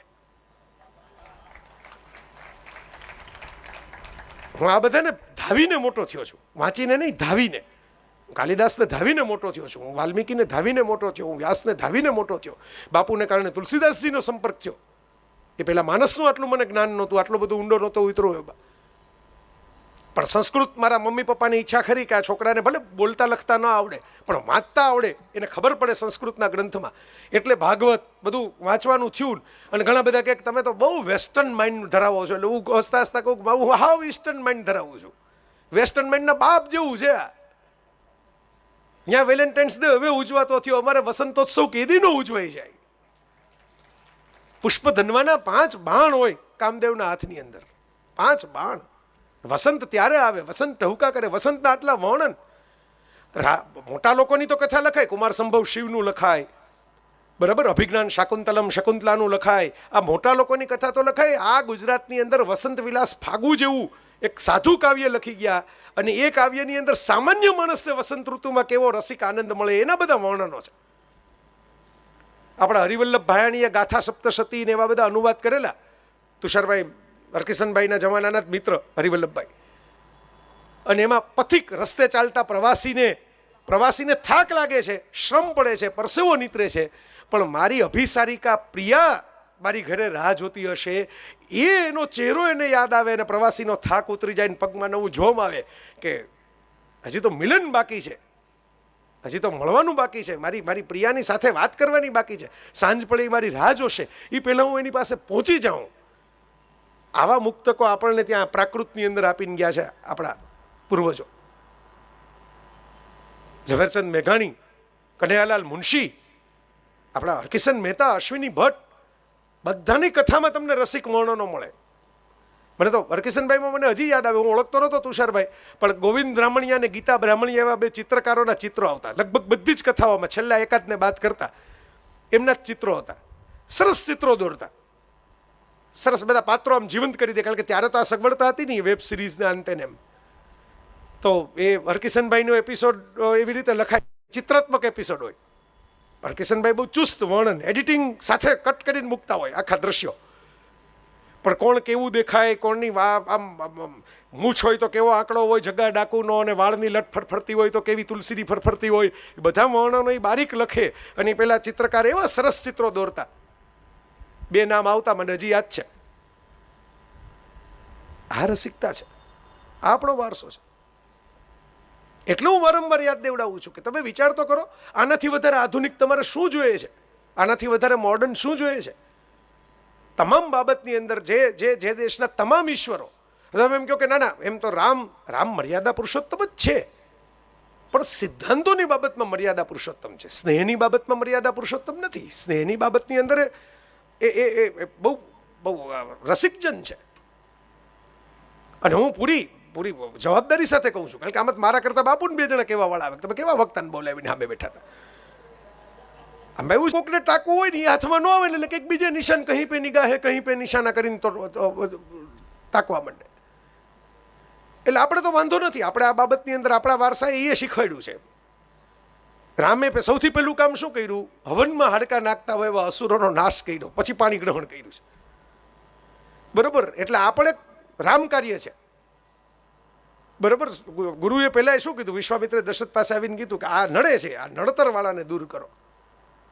પણ હું તમને રામાયણનું મારું જે નાનું થોડું ઘણું જ્ઞાન છે, આમાં ભૂલમારી થઈ શકે, પણ જે થોડું ઘણું પાઠ વ્યવસ્થિત કરીને ગોતીને નગીન બાપા જેવા 2-4 જણાને પૂછીને પાકો કરેલો છે કે આ સાચું છે ને, કોર્સ બારનું નથી આવી ગયું ને ક્યાંક અંદર. આપણે બધા પાઠ કરીએ, પ્રભુ મુદ્રિકા મેલી મુખ નાઈ, હનુમાનજી ગયા છે. હનુમંત, મેં તો એકવાર બાપુની હાજરીમાં કીધું હતું કે હનુમાન, રામદૂત હનુમાન તો છે જ, એમાં કોઈ ના જ ન પાડી શકે, પણ પ્રેમદૂત હનુમાન છે તો આપણે ભૂલી જઈએ છીએ. જેમ યક્ષ પેલો કાલિદાસના મેઘદૂતનો વાદળને સંદેશો આપે છે, એ કાલિદાસની કવિ કલ્પના છે, આજે સાચી થઈ ગઈ સાયન્સને કારણે. ક્લાઉડ મેસેન્જર, હું આમાં મેસેજ કરું, પ્રજ્ઞેશભાઈ પહોંચી જાય ક્લાઉડમાં, જેને મોકલવો હોય એને, આઈટીનું ક્લાઉડ. એટલે આ ઉપર નથી ક્લાઉડ, પણ એને લોકો ક્લાઉડ બોલે છે ઇન્ટરનેટની ભાષામાં. પણ વાદળ તો આકાર નથી ને, સાકાર નથી, નિરાકાર છે વાદળ. અર્ધ નિરાકાર કહેવાય, પૂર્ણ આકાર નથી, થોડોક જોઈ શકાય એટલો અસ્પષ્ટ આકાર છે. એ વાદળને સંદેશો આપે યક્ષ, અને એ અલકાપુરીમાં જઈને પહોંચાડવાની વાત કરે, પછી શું થયું એ ત્યાં અધ્યાહાર છે. પણ તમે વિચાર કરો કે રામાયણમાં એ અધ્યાહાર નથી. રામાયણમાં હનુમાનજી સંદેશો લઈને જાય, એના માટે 100 જોજનનો સમુદ્ર ઓળંગે, એમનો એજન્ડા લંકા બાળવાનો નહોતો. એ તો બે પ્રેમીઓના મિલનમાં જે નડે ને એને બાળવાના હોય, એ સંદેશો છે. એને થોડા રામે એમ કીધું તું કે લંકા જાજો ને બાળીને આવજો. એક પુરાવો મને બતાવો કોઈ પણ રામાયણના 300 વર્ઝન છે એમાંથી એકમાં કે રામે આદેશ કર્યો હોય કે લંકા દહન કરીને આવજો. રામે તો એટલું જ કીધું હતું કે મારી પત્ની તમને ઓળખશે નહીં, એટલે તમે એને આ વીંટી બતાવશો ને તો એને ઓળખાણ પડશે કે આ માયાવી કોઈ રાક્ષસ નથી, ખરેખર રામે મોકલેલો માણસ. અને એને હૈયાધારણ ભરોસો, બાપુ કહેત ને ભરોસો માટે રામે હનુમાનને મોકલ્યા હતા. તમે ભરોસો આપી આવજો, તમે મુદ્રિકા આપવા નહોતો જવાનું. આ કંઈ સગાઈ થયા પછીના લવ લેટર્સ નહોતા, ભરોસો આપવા જવાનું હતું કે અભી હમ જિંદા હૈ, હમ આયેંગે. અને એટલે રામે, હું ઘણીવાર કહું છું કે ભાઈ ભારતમાંથી શીખો એ કે આપણા ભગવાનો સંગ્રામ તો કરે છે પણ અન્યાય સામે કરે છે. સંગ્રામ કરવા પહેલા સંવાદની કોશિશ કરે છે. રામ દૂત મોકલે, અંગદને મોકલે, અંગદથી ન થાય ત્યારે યુદ્ધ કરવું પડે. કૃષ્ણ ખુદ દૂત બનીને જાય, હું જાતે પ્રયત્ન કરું. સંવાદ તૂટી પડે ને પછી આ દેશનો ઈશ્વર સંગ્રામ કરે છે. સીધો હથિયાર લઈને તૂટી નથી પડતો, સીધો મારામારી નથી કરતા. ઘણા લોકો ભગવાનના નામે જે મારામારી કરવાની, જેને બહુ સુરાતન ચડતા હોય છે ને, એને સમજવા જેવી વાત છે કે આ દેશના ભગવાનો પહેલા સંવાદ કરવાની કોશિશ કરે છે, 12 વર્ષના 14 વર્ષના વનવાસ વેઠવાની કોશિશ કરે છે. એ પૂરું નથી થતું ત્યારે સંઘર્ષ કરે છે, અને સંઘર્ષ માત્ર અન્યાય પૂરતો કરે છે. અન્યાય પૂરો થઈ ગયો પછી 1 ઇંચ જમીન લેવા માટે રોકાતા નથી. કોઈ લંકાની એક સ્ત્રીને રામે સ્પર્શ નથી કર્યો કે તમે મારી સ્ત્રીને ઉપાડી ગયા, હું જો બતાવું તમને હું કોણ છું. નહીં, હું રામ છું, રાવણ નથી. કૃષ્ણ 16,000 રાણીઓ ને એવા બધા કવિ કલ્પનાઓ બધી થોડી રસિકતામાં ઉમેરાય. રસિકતા એને જ કહેવાય ને જે થોડું અતિશયોક્તિ અલંકારમાં ચાલે. પણ મૂળ એમ બતાવવા માંગતા હોય કવિ કે પ્રેમ કેટલો મળે છે કૃષ્ણને, આનંદ કેટલો કરે છે કૃષ્ણ. તો એ ગોપીઓ મળે, રાણીઓ મળે, પણ એ કંઈ એમ કે હવે હું તો વૃંદાવનમાં રાસ લેનારો એમ નહીં. તમે કોઈક દ્રૌપદીના ચીર ખેંચતા હો ત્યારે તમે શાસનમાં બેઠેલા લોકો ચૂપ રહી શકે, બરાબર? શાસનમાં બેસનારા લોકો ચૂપ રહી શકે, બરાબર, પણ જે શ્વસનમાં બેઠો છે ને એ ચૂપ ન રહી શકે. દ્રૌપદીના શ્વસનમાં કાનુડો છે, એ ચીર પૂરવા આવી શકે, એ ચીર પૂરી શકે. આમ પિક્ચરમાં તો બતાવે આપણને કે આમ સાડી હવામાંથી આવી એક પછી એક, પણ હું તો એમ માનું છું કે શ્વસનમાં બેઠેલા મુરારીનું તમે નામ પણ લ્યો ને, ત્યાં તમારા શરીર ઉપરના ચીર પૂરાઈ જાય. ત્યાં સામા માણસને એ આમન્યા નડે કે હવે અડી નહીં શકાય આમાં, તો આ તો મુરારીના માણસો છે, અને કેમ અડવું? આ તાકાત હોય. એટલે હું કહું છું કે હું એમને નથી કહેતો, હું રસિકતાનો અર્થ સ્વચ્છંદતા અને સ્વતંત્રતા વચ્ચેનો ભેદ સમજીને કહું છું તમને. અને આ દેશના ઈશ્વરોએ, આ દેશના કવિઓએ, આ દેશના રસ કવિઓએ આ સમજીને જ બધું લખ્યું છે. બધા ઉદાહરણો આપ્યા છે, બધી તમે મીમાંસા કરી છે. પણ વિચાર કરો કે કેવો હશે. અને વાલ્મીકી તો સીતાના, મેં કીધું પિતૃધર્મ જેમણે નિભાવ્યો. વાલ્મીકીએ તો દીકરીની પ્રસૂતિ કરાવી, દીકરીના છોકરાઓ મોટા કર્યા માથે હાથ ફેરવીને. અને એ વાલ્મીકી આ લખે છે કે હવે સીતા પાસે તો મુદ્રિકા નહોતી, કારણ કે આભૂષણ તો જટાયુ ને બધા સાથે જ્યારે રાવણનું યુદ્ધ હતું ત્યારે નીચે ફેંકતા ગયા હતા. ન કંગન, ન મુદ્રિકા, ન આ. તો શું કહેવું સામું? વળતા જવાબમાં શું કહેવું? આ જેટલા કૂદકામાં ઠેકડી કરતા હોય ને, ઘણા આમને ઝંડાધારીઓ, બધા ડિજિટલ ઝંડાધારીઓ, એને કહેજો તો ખરા, કોકને ક્વિઝમાં પૂછજો તો ખરા કે સીતાએ સામું હનુમાનજીને શું રામને કહેવાનું કીધું. રામને કેમ ભરોસો પડે કે હનુમાન સાચા સીતાને મળી આવ્યા, માયાવી સીતાને નહોતા મળી આવ્યા? બાપુ ઘણીવાર એ પ્રસંગનો ઉલ્લેખ કરે જ છે. જયંત, આ જયંતો જ વધી ગયા છે આપણી આસપાસ બધા. ઇન્દ્રનો દીકરો, કાકભૂષણની ઋષિ પણ હોય, અને આવા કોક 2 જણા એકાંતમાં આનંદ કરતા હોય, અહીંયા ચાંચ મારવા જનારા જયંતો પણ હોય, બરાબર?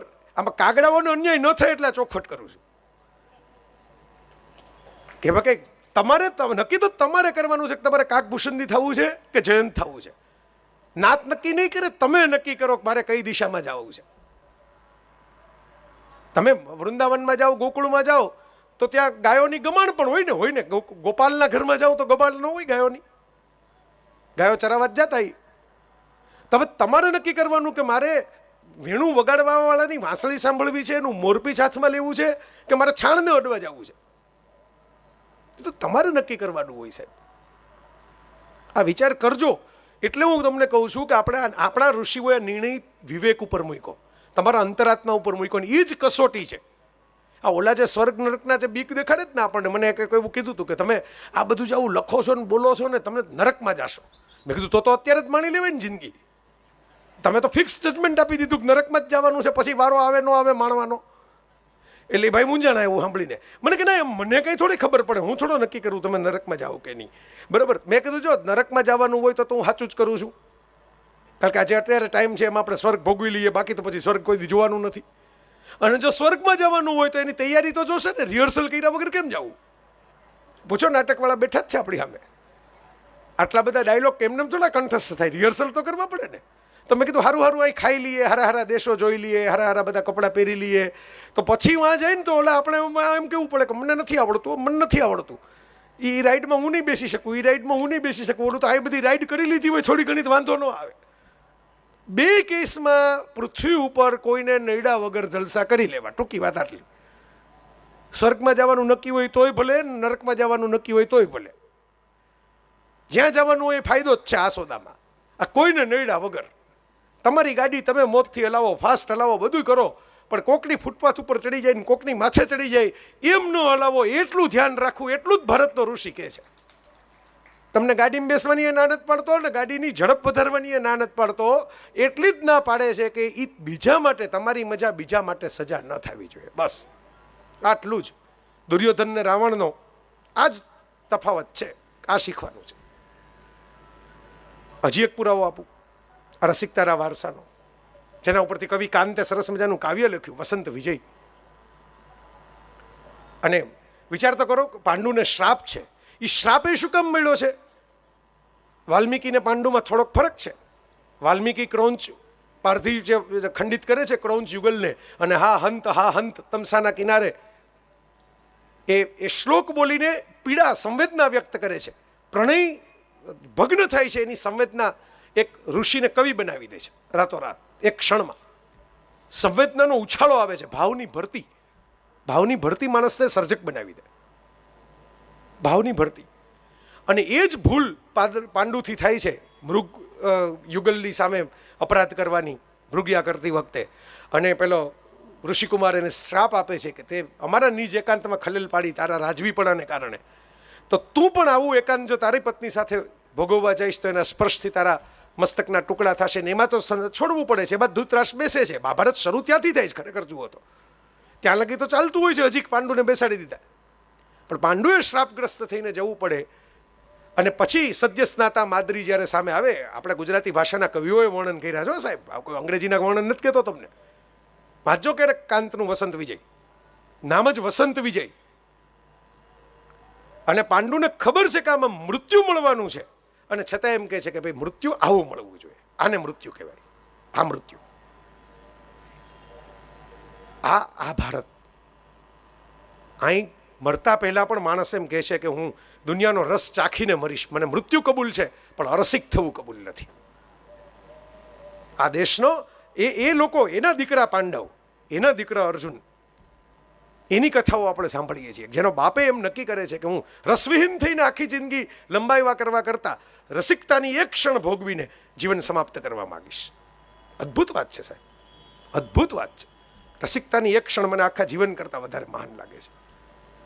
અને એટલે સીતા પેલા જયંત જેમાં ભંગ પાડવા આવ્યો હતો, એ જે ઇન્ટિમેટ મોમેન્ટ કહેવાય, જે માત્ર પતિ પત્નીને ખબર હોય, સીતાજી એ હનુમાનને કહે છે કે તમે વળતા આ સંદેશ આપજો. રામ સમજી જશે કે આ ઘટના અમારા જ બે વચ્ચે બની છે, આમાં નથી લક્ષ્મણને ખબર, નથી કોઈ બીજાને ખબર, પ્રકૃતિના તત્વો સિવાય, અને અમે બે પતિ પત્ની સિવાય કોઈ જાણતા નથી. પણ તમને જો, અને સીતાનો ભરોસો કે હું એ વ્યક્તિને કહું છું કે જેની આંખમાં એક લકીર ન ફરે આ વર્ણન સાંભળીને, એ હનુમાન.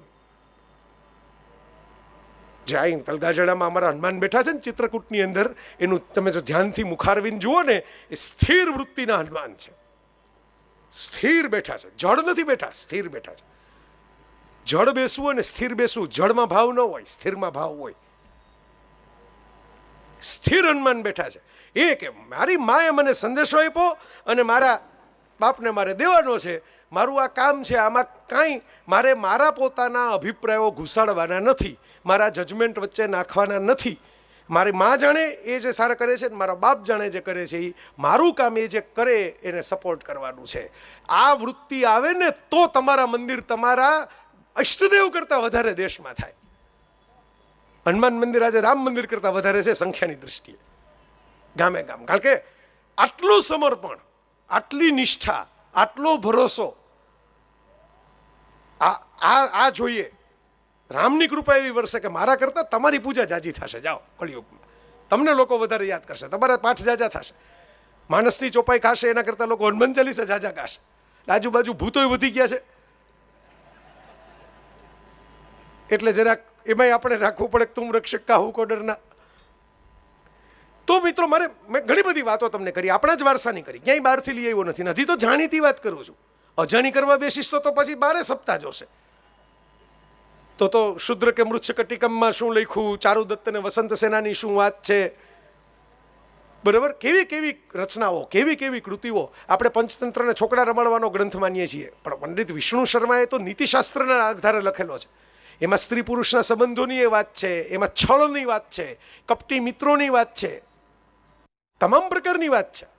પણ તમે વિચાર કરો કે જે દેશનો એક ઋષિ કે ભાઈ આ ભણતા નથી છોકરાઓ, નથી ભણતા તો કે વાર્તા કહીને ભણાવું, હાલો રસ લઈ આવું ભણવામાં. એ પંડિત વિષ્ણુ શર્મા પંચતંત્ર લખે, વાર્તાના ફોર્મેટની અંદર ભણાવે, એમાં હિતોપદેશ રચાય. જે દેશના રાજાને નીતિશાસ્ત્ર યાદ દેવડાવવાનું હોય ત્યાં 32 પુતળીઓ સિંહાસનમાંથી એક પછી એક બહાર નીકળી અને એમ કે જો આ ખોટું થાય છે, આ સિંહાસન ઉપર બેસનારાએ આમ ન કરાય, આ સિંહાસન ઉપર બેસનારાએ આ છે ને ઓલો ફરફરિયામાં પ્રિન્ટઆઉટ કાઢીને આપો એમ ન રાજાઓને ખબર પડે. પણ સિંહાસનમાં બેસવા જાઓ ને ફડફડતી એક પૂતળી આવીને તમારી સામે પ્રગટ થઈ અને પગ ન મૂકવા દે ને એમ કે હજી લાયકાત નથી થઈ, હજી લાયકાત નથી થઈ, હજી લાયકાત નથી થઈ. સાહેબ આ દેશને આટલી રસિકતા તો તમને આપી કે હજી આમાંથી આમ ન શીખી શકો તો આમ શીખો. અમે તમને કમાન્ડમેન્ટ નહીં આપીએ, વાર્તા આપીએ છીએ, વાર્તાના ખોળે બેસીને શીખો, કવિતાના ખોળે બેસીને શીખો.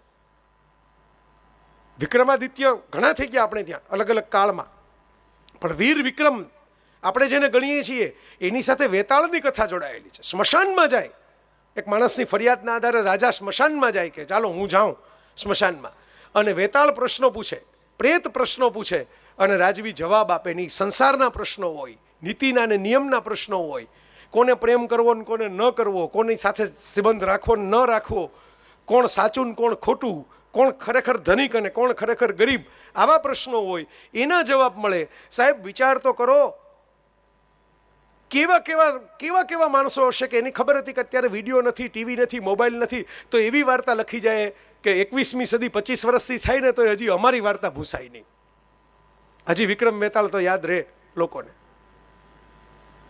આ રસિકતાનો વારસો છે સાહેબ ભારતમાં. મને દુઃખ થાય, રસિકેશુ કાવ્ય નિવેદનમ શીર્ષી માં લીખો, એમને તો ખાલી શ્રોતાઓ એવા મળ્યા હશે, આપણે તો આખો સમાજ રસિક બનાવીને બેઠા. મેં તો 2 શબ્દો આપેલા છે, દિલેશભાઈને ખબર છે, હું લખતો એ સોશિયલ નેટવર્કમાં હોય એટલે એમ કહું છું કે એને ખબર છે, બીજું કંઈ પર્સનલી એને ફોન નથી કર્યો, પણ જોતા હોય પેલા ફેસબુકમાં ને ઇન્સ્ટાગ્રામમાં ને એમાં મેં તો શબ્દો જ બનાવ્યા છે. દુનિયા સ્ત્રી પુરુષ, અમીર ગરીબ, હિન્દુ મુસ્લિમ આવા કોઈ વિભાજનમાં નથી. દુનિયાના 2 જ વિભાજન છે, રંગ રસિયા અને બુદ્ધિ બુઠ્ઠા. અને જે રંગ રસિયા છે એ અત્યારે અહીં બેઠા છે, કારણ કે આ રંગ રસિયાનું થાણું છે. થાનક હોય ને આપણે ત્યાં, થાનક કાઠિયાવાડમાં સમજી જાય બધા થાનક, બહાર પાછું એનું ટ્રાન્સલેશન કરવું પડે, બરાબર. આ રંગ રસિયાઓનું ભાઈ થાણું છે, રંગના રસિકો છીએ અમે બધા.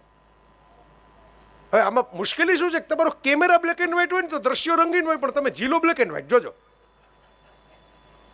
નાનપણમાં મારા ઘરમાં હતો બ્લેક એન્ડ વ્હાઇટ કેમેરા, હું તો જાતના ટી શર્ટ પહેરીને એમાં ઊભો છું, આ મૂક્યા રેનડ્રોપ્સમાં થોડાક ફોટા, બ્લેક એન્ડ વ્હાઇટ હતો.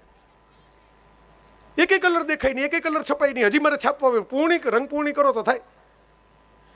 આ દુનિયામાં પોણી વસ્તી તો મારા ખ્યાલથી આ બુદ્ધિ બુઠ્ઠાઓની બ્લેક એન્ડ વ્હાઇટ કેમેરા લઈને જન્મેલી છે, એને રંગો જ નથી દેખાતા. તમે કલરફુલ હો પણ એના કેમેરાના લેન્સ તો હોવો જોઈએ ને કલર વાળો, કે ઝીલી શકે તમારા કલર. એટલે મેં 2 ભાગ પાડ્યા છે, કાં રંગ રસિયા હોય ને કાં બુદ્ધિ બુઠ્ઠા હોય. જે બુદ્ધિ બુઠ્ઠા હોય એને રાજા રવિ વર્માના ચિત્રો સામે વાંધો પડે, જે બુદ્ધિ બુઠ્ઠા હોય ને જય વસાવડાના લેખ સામે વાંધો પડે, એક જમાનામાં જયદેવની સામે કેટલાક લોકો ગયા હતા, તમને શ્રાપ મળશે ને તમારું આમ થઈ જશે ને તમારું તેમ થઈ જશે. જયદેવના તો મૃત પત્નીને સજીવન કરી દીધા ભગવાને. બહુ ઓછા એવા દાખલા બને કે જેમાં મૃત્યુ પાસેથી તમારી પત્ની પાછી લઈ આવવામાં આવે. કેવી કથા છે. ભગવાન તો ધખતા નથી, ભક્તો વધારે ધખી જાય છે ભગવાન કરતા, એવું છે આ બધું. નરસિંહ મહેતાએ, આપણે તો બાપુએ તો એ સ્વીકાર્યું ને, તરત પોઈખું અને મુકાઈ ગયું, ચિત્ર નપાઈ ગયું. બરાબર. નરસિંહ મહેતાને બધાએ જાણે ઓલા ઉંબર તો ડુંગર થયા અને પાદર તો પરદેશ, ઘટપણ કેરેને મોકલ્યું એટલી જ કવિતા લખી હોય એમ માનીને ચિત્રો દોરવાના શિલ્પો બનાવવાના ચાલુ કરી દીધા. આમ કરતલી વાય લગી દેખાય, એમ શિલ્પમાં દેખાય તમને કરતલી.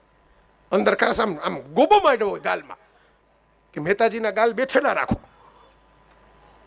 અરે જેને એક સાથે શિવ અને કૃષ્ણ પ્રસન્ન થઈ ગયા હોય, એક સાથે, એક જમાનામાં અડધું ભારત સામે આવી ગયું હતું શૈવ મત અને વૈષ્ણવ મતના સંઘર્ષમાં, અને જે નરસિંહ માટે શિવ અને કૃષ્ણ ભેગા થઈને વૈકુંઠના સદેહે દર્શન કરાવીને રાસ બતાવતા હોય, એના ગાલ બેહાડી દો તમે. એના ગાલમાં તો સફરજન મૂકવા જોઈએ બે, એટલી સુરખી હોય.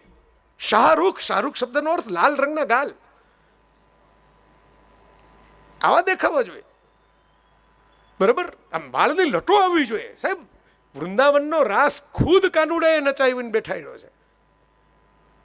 તમે રાસ કેવો હતો એને, એની તો લટો ઝૂલતી હોય એના કેશપાશ ઉપર. એ નરસિંહ 750 પદ લખીને ગયા. અમારા ઉર્વિશભાઈ સંચાલન, આખું સંપાદન, છેલ્લું ફાઇનલ સંપાદન. ગાંધીજીએ કીધું ને સાર્સ જોટણી કોષ પછી, હવે કોઈને પોતાની રીતે સ્વેચ્છાએ જોટણી કરવાનો અધિકાર નથી એમ. ઉર્વિશભાઈ એમ લખ્યું ભાઈ હવે આ ફાઇનલ પદ એમ, આ નરસિંહના પદ. એમાં 50 જેટલા અધ્યાત્મના અને ભક્તિરસના પદ છે ને એ બહુ સરસ છે. 750 જેટલા સરિતાબેન રાસના પદ છે. અને એ તમે જે સાડલાની વાત કરતા હતા ને, એ આવા નુપુર ને આવી અંગૂઠી ને આવો હાર ને આવું કર્ણફૂલ ને આવા બાજુબંધ ને પૂર્ણ ભાગ્ય તે જુવતી કર્યું જે ગઈ વાલાને સંગે, એકલડી અધરરસ પીશે રજની તે રમશે રંગે. નરસિંહ મહેતા. આપણે રાસ અને આમ બધું આમ જોઈને કે રાસમાં આછકલાઈ બહુ થાય, એટલા માટે થાય છે કે તમે બહુ દબાવીને રાખ્યું છે, બહુ ઢાંકીને રાખ્યું છે. તમે સહજતાથી કોઈ વસ્તુને લ્યો ને ત્યાં આછકલાઈ પ્રવેશી જ ન શકે. બાપુની સામે કોઈ આછકલા થઈ નથી શકતા. અમે બધા રહીએ છીએ, અમે બધા, કારણ કે બાપુ સહજ છે. બાપુ કોઈ દી કહેતા જ નથી કે તમારે આમ કરાય કે ન કરાય. એટલે તમારી જવાબદારી 10 ગણી થઈ જાય શું કરવું ને શું ન કરવું એની. કહેતા હોય ને નિરાત હોય કે ખીટીએ કોટ ટીંગાડ્યો છે, એ તો ગુરુ કેમ અમે કરશું. બરાબર. પણ જે ગુરુ તમને મોકળા રાખીને એમ કે ને, મને આટલા વર્ષોથી હું કોલમ લખું છું, શ્રેયાસભાઈ કોઈ દી એમ નથી કીધું કે આ વિષય લેવો કા ન લેવો. નિર્મમભાઈ બાપ દીકરાએ, બરાબર, હવે દીકરા સંભાળે છે. બરાબર. એટલે મારી જવાબદારી 10 ગણી થઈ જાય કે હું જે લખું એમાં કોઈ દિવસ એને નો કેસ થવો જોઈએ કે ખોટી માહિતી આવી ગઈ, ખોટી વાત લખાઈ ગઈ. હા, ખૂંચે તો ખૂંચે, બરાબર. સત્ય તો ખૂંચવું જ જોઈએ. મરચાની કોઈ મોસમ ન હોય તો સાચું બોલીએ ત્યારે લાગે. એ તો સત્ય તો ખૂંચે, એની અણી હોય જ. સત્ય ધારદાર ન હોય તો સત્ય ન કહેવાય. તો એમાં તમે પાણી નાખ્યું એમ કહેવાય. બરાબર. તો એ તો સ્વાભાવિક છે કે થોડુંક ખૂંચવાનું. તો એ સત્ય કહેવાનું નહીં એવું નથી કહેતો, પણ હું એમ કહું છું કે જવાબદારી મારી વધી જાય કે એવી રીતે કહેવાવું જોઈએ કે જેને કારણે મને જેણે સ્વતંત્રતા આપી છે ને એને નુકસાન ન થાય. આ સ્વતંત્રતા અને સ્વચ્છંદતા વચ્ચેનો ફરક છે. સ્વમાં તંત્ર તો છે જ, પણ તમારા હાથમાં એ તંત્રનું નિયંત્રણ છે. બાપુ તો મને એક શબ્દ ન કે, પણ મારા વિવેકમાં એવું હોવું જોઈએ કે મારે અત્યારે ઊભા થઈ જવાય, કે મારે અત્યારે બેસી જવાય, અથવા તો મારે અત્યારે આ ન કરાય. એ મારા વિવેકમાં હોવું જોઈએ. એ સ્વતંત્ર. મારું તંત્ર હવે મારા હાથમાં છે. ગુરુએ મને સોંપી દીધું છે. ગુરુનો એ ભરોસો છે કે એને તંત્ર સોંપવા જેટલી લાયકાત કે મેચ્યોરિટી, પુખ્તતા એનામાં છે. આપણા તમામ જે આ ઋષિઓ આ બધી જે રસિકતાના વર્ણનો લખી ગયા છે ને, ખાલી સ્ત્રી પુરુષની રસિકતા નથી લખી ગયા. હવે મારે અંતિમ ચરણમાં જવું છે આ વાતમાં. મેં તમને ઘણા ઉદાહરણો આપ્યા, ઘણા અલગ અલગ સાક્ષીઓ આપ્યા, ઘણી સાબિતીઓ આપી દીધી. આટલી એક ડોઝમાં ઇનફ છે. હજી આટલું પહોંચવામાં 5-10 વર્ષ તો અમુકને થઈ જાય એમ છે. હજી પડ્યું હોય માથે એ તો જાય ને જટ. એ જે ભૂસવું પડે તમારે, તમારી અંદર જે બધું કેટલા વખતથી ચોટેલું હોય, અને મૂળ તો આ ડર ચોટેલો હોય. ડરમાંથી જ દંભ જન્મે. પ્રેશર વગર કોઈ જૂઠું બોલે જ નહીં. તારે પરીક્ષાની તૈયારી થઈ ગઈ એમ પપ્પા પૂછે છોકરાને, એટલે ઓલાને થઈ ન હોય એટલે એમ કેવું પડે હા થઈ ગઈ, વંચાઈ ગયું, બધું વંચાઈ ગયું. પ્રેશર આવ્યું ને બાપે પૂછ્યું એટલે. બરાબર, જે ટોનમાં પૂછ્યું એમાં ડબલ પ્રેશર આવે, કારણ કે ટોનમાં જવાબ નક્કી હોય. બરાબર, હું ઘણીવાર બધા ઓલા પેરેન્ટિંગના સેમિનાર લેવા જાઉં એમાં કહું કે તમારા સંતાનોને શું ગમે છે એ તો કોક દી પૂછો, કે એ કઈ ટાઈપની ફિલ્મો જોવે છે, કઈ ટાઈપનું સંગીત સાંભળે છે, કઈ ટાઈપની ફેશન ગમે છે. નહીં તો કોરા થઈ જાઓ હાવ. મારા બાપુને તો 5મી પેઢી પગે પડતી મેં જોઈ છે, એ ફોરેનમાં રહેનારી, કારણ કે બાપુ રસ લે છે એમાં, એ છોકરાઓમાં. એ એમને એમ નથી કહેતા કે તમારે આ કલર પહેરાય કે ન પહેરાય, એ એમ કહે છે કે બેટા કયો કલર કહેવાય આને. એટલે હું એને મસ્તા હસતા કહું કે આવું થોડું સંભળાય, આમાં તમે પ્રશ્ન નથી કરતા, તમે ચુકાદો આપો છો. છે પ્રશ્નાર્થ છે, આવું થોડું સંભળાય, પણ આમાં ચુકાદો આપો છો તમે, આવું ન સંભળાય. જરાક મીઠાશથી પૂછો કે આ શું સાંભળો છો. પછી આખું સાંભળી લીધા પછી, અથવા તો સાંભળવાનો અભિનય કર્યા પછી ન ગમતું હોય તો પછી હળવેકથી કહો કે આ જાયમું નહીં, આના કરતાં સારું તો હું તમને સુરેશ દલાલનું ગીત સંભળાવું, પુરુષોત્તમ ઉપાધ્યાયના કંઠમાં સંભળાવું. તો બસ આમાં માણસ સાંભળે ખરો. આટલો સંવાદનો સેતુ રચો તો. આ સંવાદિતા માટે પણ રસ જરૂરી છે સાહેબ. સિમેન્ટ છે ને એ પાણા જેવી કડક થઈ જાય, પણ ક્યારે એમાં પાણી પડે તો થઈ જાય. આ જેટલા મકાનો તમે જુઓ છો એ મકાનો એમને સ્થિર નથી રહેતા, પહેલાં એમાં રસ ઉમેરવો પડે છે, પહેલાં એને ભીના કરવા પડે છે. આ જેટલા આકારો બને છે એમાં રસ ઉમેરવો પડે છે.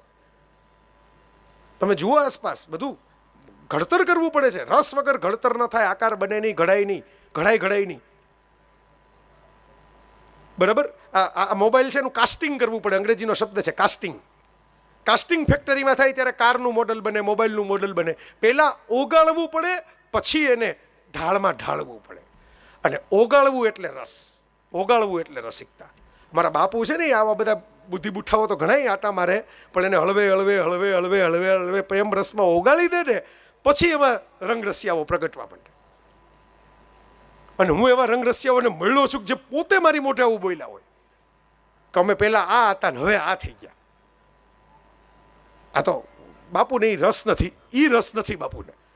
બાકી જીવનનો રસ પૂરેપૂરો છે, પણ આ પ્રસિદ્ધિનો રસ નથી કે તમે આ બધું કયો, દુનિયાને સંભળાવો, આનું કરો, આનું મંદિર બનાવો, આનું મ્યુઝિયમ બનાવો ને આની પ્રાઇઝ ને આનો એવોર્ડ ને. બાકી મેં એ રસવાળા બહુ જોયા છે. મેં બધું છોડી દીધું એનો મને એવોર્ડ મળવો જોઈએ એવું કહેનારા મને મળ્યા છે, એક્ઝેક્ટ આ શબ્દોમાં. કે જય ભાઈ તમે એક લેખ લખી દો. હું કહું કે આ કોઈ શેનો, કે મેં આ છોડી દીધું, મેં આ છોડી દીધું, મેં આ છોડી દીધું. એ તમે લખો એટલે ખબર પડે ને બધાને. હું તો કહું છું પણ મારું બધે સાંભળે નહીં. કે અરે લે તો તમે છોડ્યું ક્યાં છે, તમે ભેગું લઈને ફરો છો હજી. મેં હમણાં ગિલેશબેન ગુરજીએફનો એક કિસ્સો ઓશોનો મોકલો હતો, એટલે મને આવું કંઈક આવે એટલે બધા મિત્રોને મોકલું, બધાને પ્રજ્ઞાબેન ને રીટાબેન બધાને મોકલે રાખું, આવું કંઈક સરસ ગમે. એટલે એક ગુરજીએફની કોઈ પ્રવચન માળા ચાલતી હતી ને એમાં એક શેઠાણી આવ્યા. શેઠાણી એટલા માટે આવ્યા કે બધા જતા હતા, એટલે ટ્રેન્ડમાં આપણે દેખાવું પડે હેશટેગ કરીને કે અમે જાય છીએ, અમે જાય છીએ એમ. બાપુની કથા છે, અમારે જવું તો પડે ને એમ. એક દી મોઢું તો બતાવવું પડે ને, મોઢું બતાવવા જાય, સાંભળવા નથી જતા. બાપુને મોઢું તો બતાવવું પડે. એટલે બાપુ જ્યાં લગી મોઢું જોવે નહીં ત્યાં લગી આમાં ઊંચા નીચા થાય ત્યાં લગી. બરાબર, મૂળ મુદ્દો મોઢું બતાવવાનો છે. મોઢું ન બતાવે તો કથા જ કામની નહીં. તો આ 4 કલાક આપણે પાણીમાં ગયા, મોઢું જોયું નહીં ત્યાં લગી.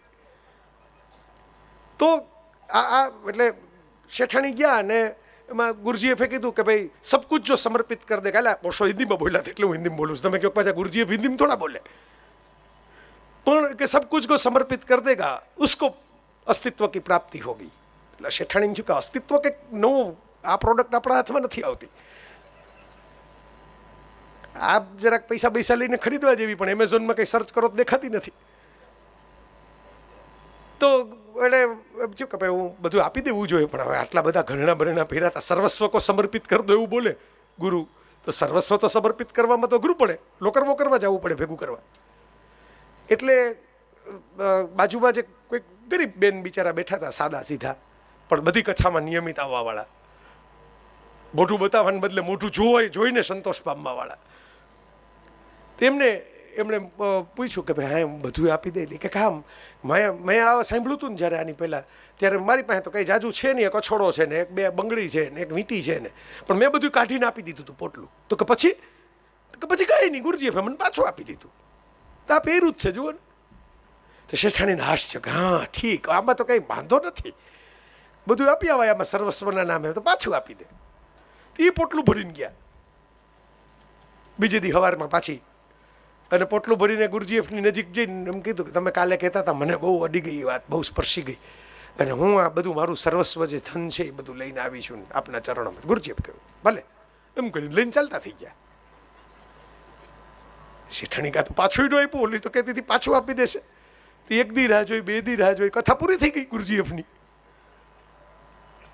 છેલ્લે દિવસે શેઠાણી ગુરુજીએફ વિદાય લેતા હતા અહીંયા પહોંચી ગયા કે મને તો ઓલા બાજુમાં બેન બેઠા તેણે એમ કીધું હતું કે તમે બધું આવું સર્વસ્વ સમર્પિત એમ કહીને લઈ લ્યો છો, એ પછી પાછું આપી દો છો, તો મારું લઈ લીધું તો ભૂલી ગયા લાગો છો.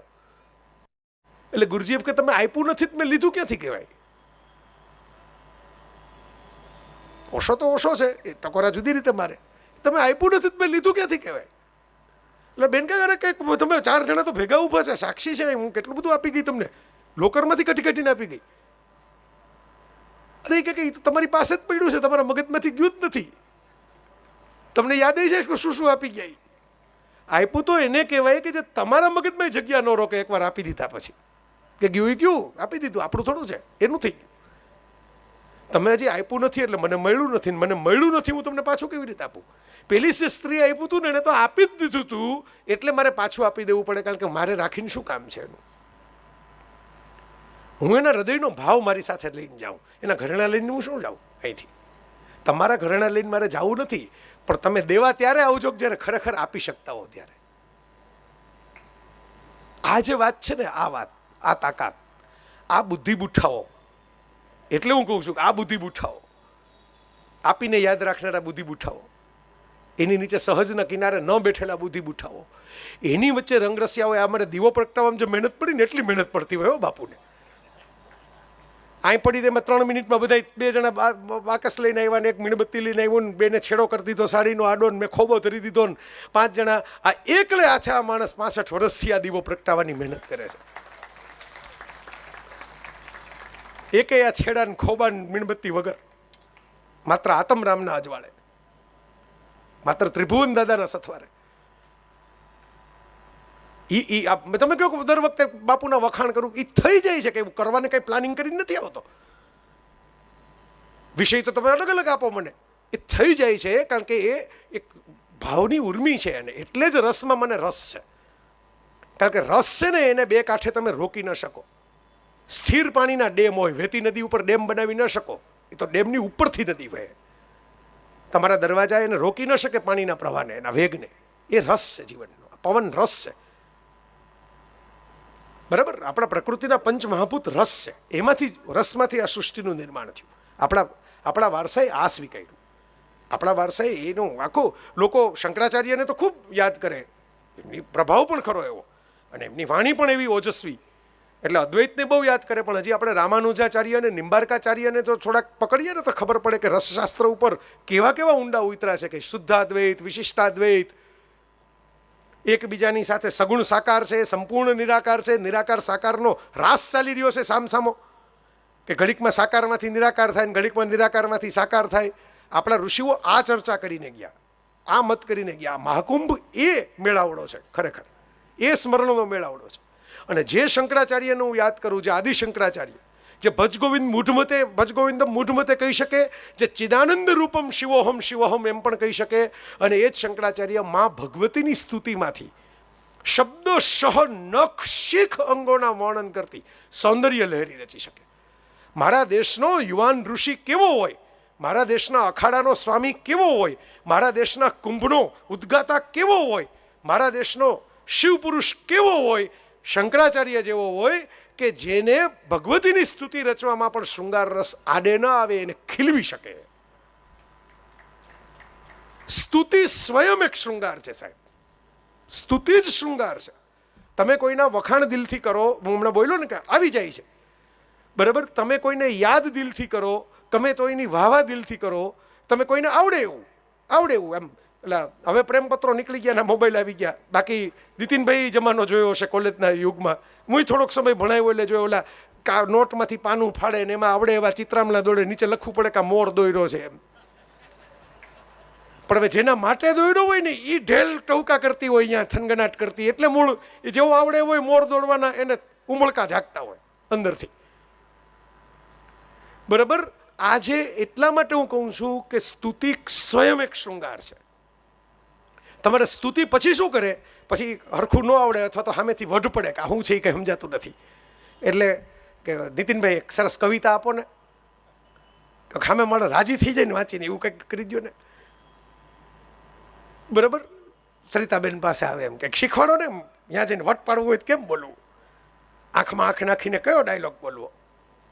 જોયું, સ્તુતિ એક શૃંગાર છે. તમારે કોઈને વખાણ કરવા હોય, તમારે કોઈને પ્રસન્ન કરવા હોય, તમારે તમારો ભાવ અભિવ્યક્ત કરવો હોય, તમારાથી સીધી રીતે ન થાય એટલે તમારે તરત જ શૃંગારના શરણે જવું પડે કે હું એને સરખી રીતે મઢીને આપું, ચમકાવીને આપું.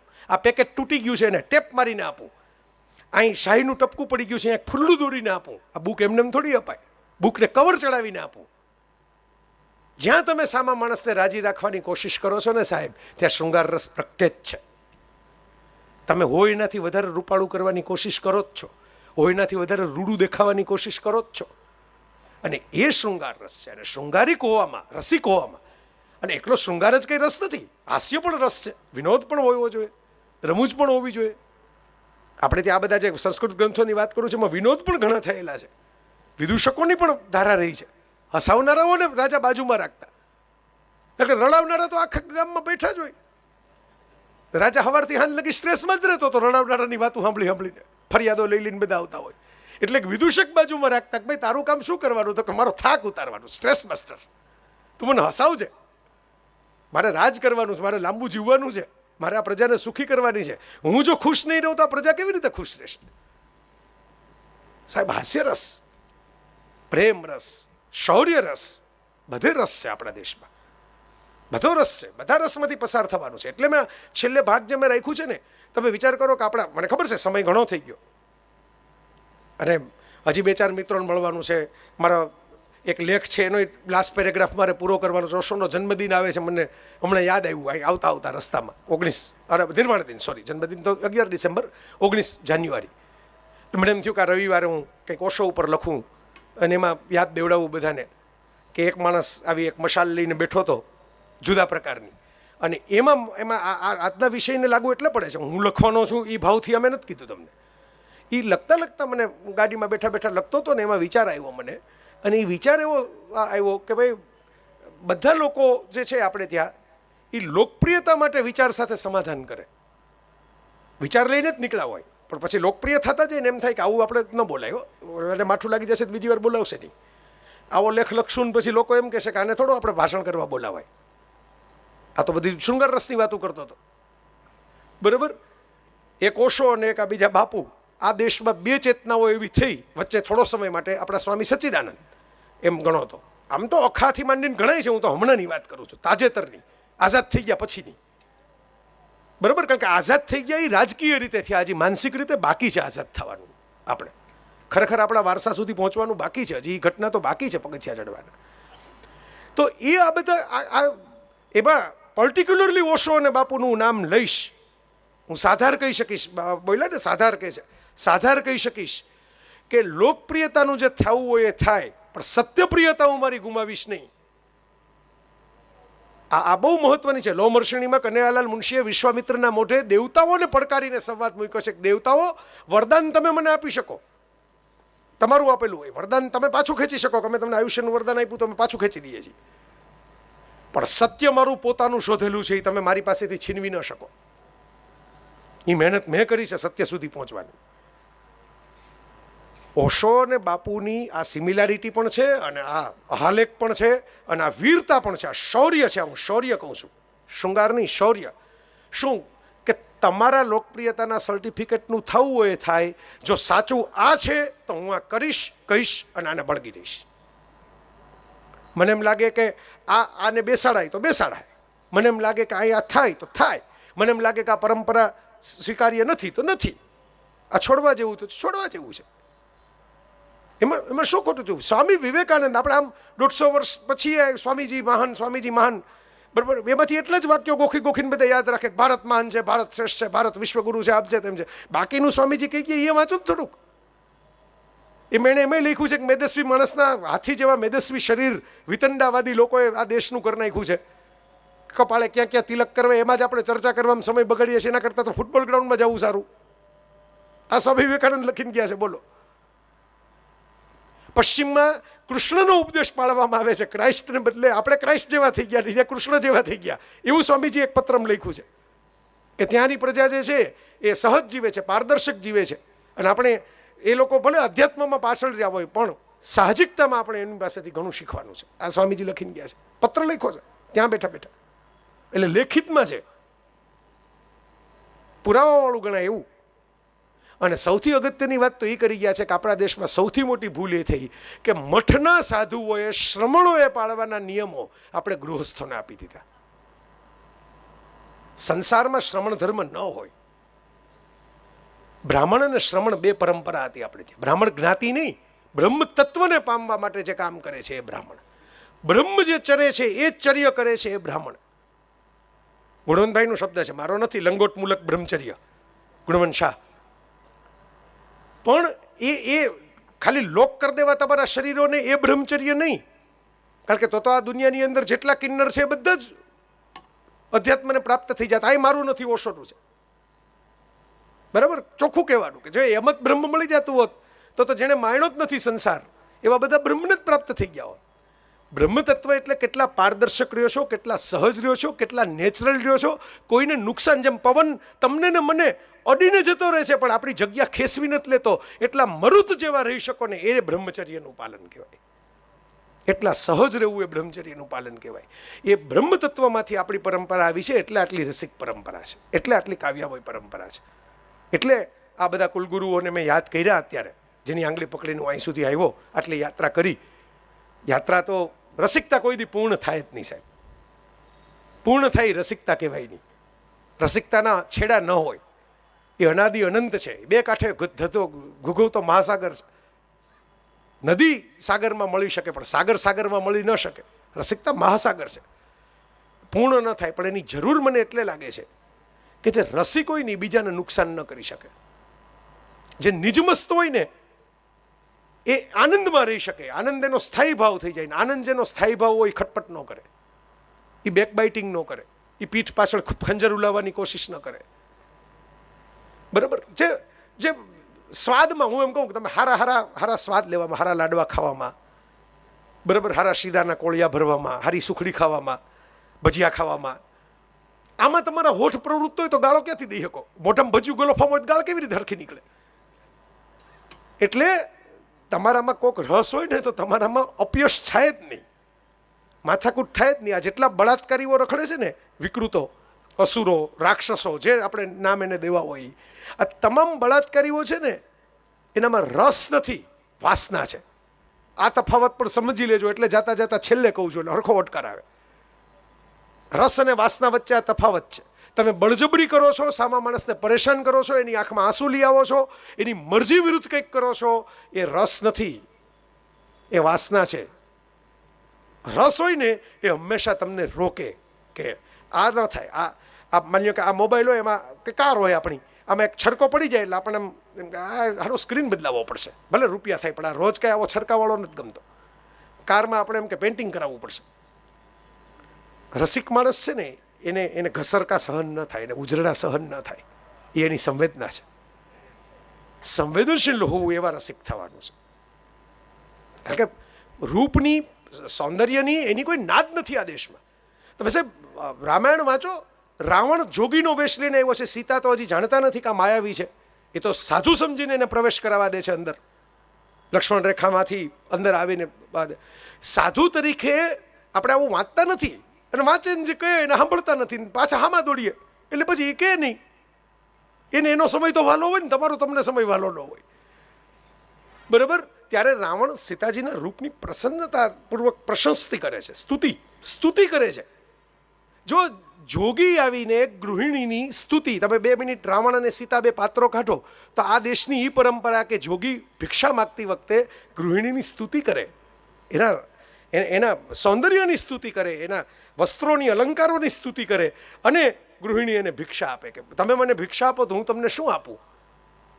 તો હું તમને મારા શબ્દોથી થોડાક અલંકારો, થોડાક શબ્દ પુષ્પ તમારા ચરણોમાં મૂકું.